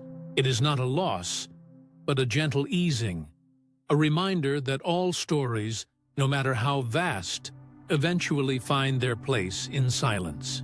What once felt weighty, the branching of civilizations, the songs of mirror minds, the shared horizons, now feels light, transparent, ephemeral, Like echoes in a canyon, the sound lingers, softer with every return, until it is more suggestion than voice. Perhaps that is the nature of imagination itself. It blooms brightly in the moment of attention. Then, when released, it does not resist fading. It folds back into quiet, leaving behind a subtle trace, not unlike the way a footprint endures briefly in sand before the tide claims it. We do not mourn the footprint's disappearance, for we understand its transience was always part of its beauty. In the same way, the imagined histories we have explored find their beauty not in permanence, but in their passing. Speculation, after all, is like mist. It offers shape, it hints at depth, yet it cannot be grasped. One may reach for it, cup hands around it, and still it slips away, unchanged by the attempt. But in that fleetingness lies its value. Because it does not last, it frees us from needing it to last. We are allowed to marvel in its presence and accept its fading as natural. Now, as the echoes recede, we return slowly to the single story that is ours. The human story, unaccompanied by other intelligences, at least as far as we know. That story, too, is transient. It has risen from the same deep currents of time that shaped every life before us. And it, too, will someday pass into the wider silence. Yet here, in the narrow span of now, it is the story that cradles us, the one we live inside. Maybe that feels smaller than the vast worlds we imagined. Maybe it feels lonelier, but it can also feel profound, for within the narrowing lies focus, and within focus lies comfort. To be here, in this single fragile tale, is to rest in something that does not demand comparison. We are not measuring ourselves against a companion species, not worrying about twin civilizations across the valley, not weighing whose inventions mattered more. We are simply here, together, within the one unfolding voice that remains. Still, the echoes soothe us. They do not disappear completely. A fragment of the mirror we held up remains soft at the edges, like a dream remembered not in detail, but in feeling. That feeling is spacious. It whispers that even if we are alone, we need not feel small. It suggests that solitude itself can hold echoes of kinship. And when we listen closely, we might sense that we have never been entirely without company anyway. For the world itself hums with voices. The birds at dawn, the rivers at dusk, the wind against stone. They are not intelligences in the human sense, but they are presences, and they, too, remind us that our story is never entirely solitary. For you, drifting now, the echo may feel like a gentle vibration in the background of thought. You do not need to hold it tightly. It will remain as long as it needs to, fading at its own pace. Like music heard through walls, it will soften until only the memory of rhythm remains. And that too is enough. There is a comfort in this fading, because it mirrors life itself. Every moment we live is a brief flame, glowing bright before dimming, yet it leaves warmth behind. Every conversation, every dream, every story spoken aloud is destined to dissolve, and still, they matter. They matter because in their shortness, they remind us of the value of now. Speculation may dissolve like mist, but while it lingers, it grants us perspective. It shows us possibilities that remind us of our fragility and our resilience. It gives us mirrors, not to replace our face, but to deepen our gaze. And when the mirror fades, we see ourselves again, not diminished, but softened by having glimpsed the other shapes we might have been. Soon, even the memory of this long wandering will blur. It will blur as dreams do, leaving you perhaps unable to recount the exact turns we took, the names invoked, the images painted. What will remain is the calm it offered, the slowing it encouraged, the gentle reminder that thoughts can stretch without breaking. That, more than the details, is the gift carried forward. And so we step back, not abruptly, but like twilight receding into night. The edges of the imagined world dissolve into the edges of sleep. The echo fades, yet in its fading, it becomes something tender, less a voice calling from afar, more a hand laid softly upon the present moment, reminding you that this, right now, is enough. If you are drifting further, let it be without resistance. There is no need to gather the echoes or make sense of their departure. They were always meant to dissolve. They were always meant to leave you lighter, not heavier.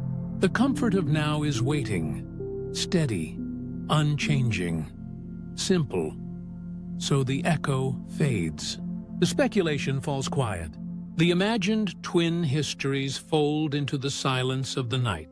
What remains is the one story, lived here, breathed here, unfolding quietly as you rest.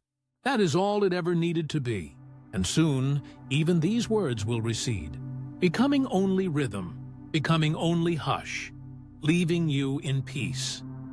From here, the echoes thin until they are scarcely more than whispers in the folds of memory, and what remains is a quiet invitation to let everything soften. The speculation, the histories imagined, the branching paths of what might have been. They have done their work. They have opened a door, let you glimpse another room. And now they close gently behind us, leaving only the calm of this present night. And now, it is you I turn to. You, lying here, listening, perhaps already drifting between waking and sleep. You who have followed these winding paths of thought, letting them unfold slowly, patiently, as though they were waves rising and falling along a distant shore. The shore remains, even when the waves dissolve, and it is there you may rest. Maybe it was true that the earth could have held two voices. Maybe it was always only one. Maybe the universe itself is filled with countless others. Or maybe it is silent, and the silence is its own kind of company. Maybe our imaginations are mirrors of something real. Or maybe they are lanterns we carry into the dark simply to feel less alone. Each maybe glimmers for a moment, then fades. Each maybe is allowed to pass, without urgency, without need for resolution. Maybe it was written in stone, hidden in the deep fossils of time. Maybe it was only ever an idea, born in minds restless for companionship. Maybe the stars remember what we have forgotten. Maybe they do not remember at all. Maybe our story is rare. Maybe it is ordinary. Maybe the truth is so large we could never name it. And maybe it is so simple it fits into a single breath. And you, breathing now, are part of that breath. You do not need to choose which maybe is real. You do not need to hold the weight of the universe in your hands. It is enough simply to rest, to feel the rhythm of breath as proof that you belong here, on this earth, in this single unfolding moment.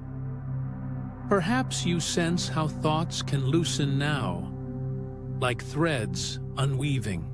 Perhaps you notice how language itself begins to slow, each word trailing a little longer, each pause widening like the surface of a calm lake.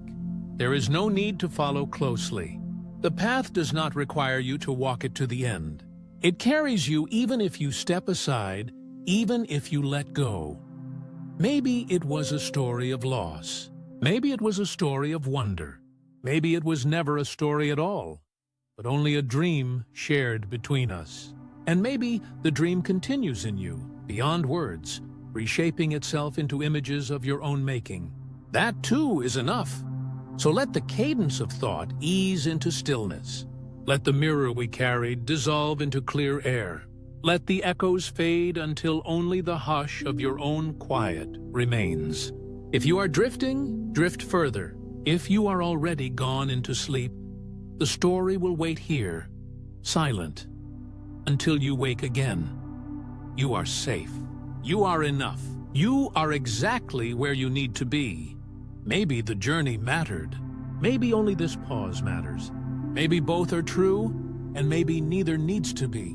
What is real is the peace settling over you now, the stillness gathering like dusk, the calm that holds you without question. And so, dear traveler, rest. Rest in the knowledge that the questions need no answers tonight. Rest in the comfort that whatever maybes exist, they are gentle, and they ask nothing of you. Rest as though the world is quiet, because tonight, for you, it is. Sleep well, traveler. Sleep well beneath the canopy of all that was and all that might have been. Sleep well, for the story has done its work, and now the story rests with you.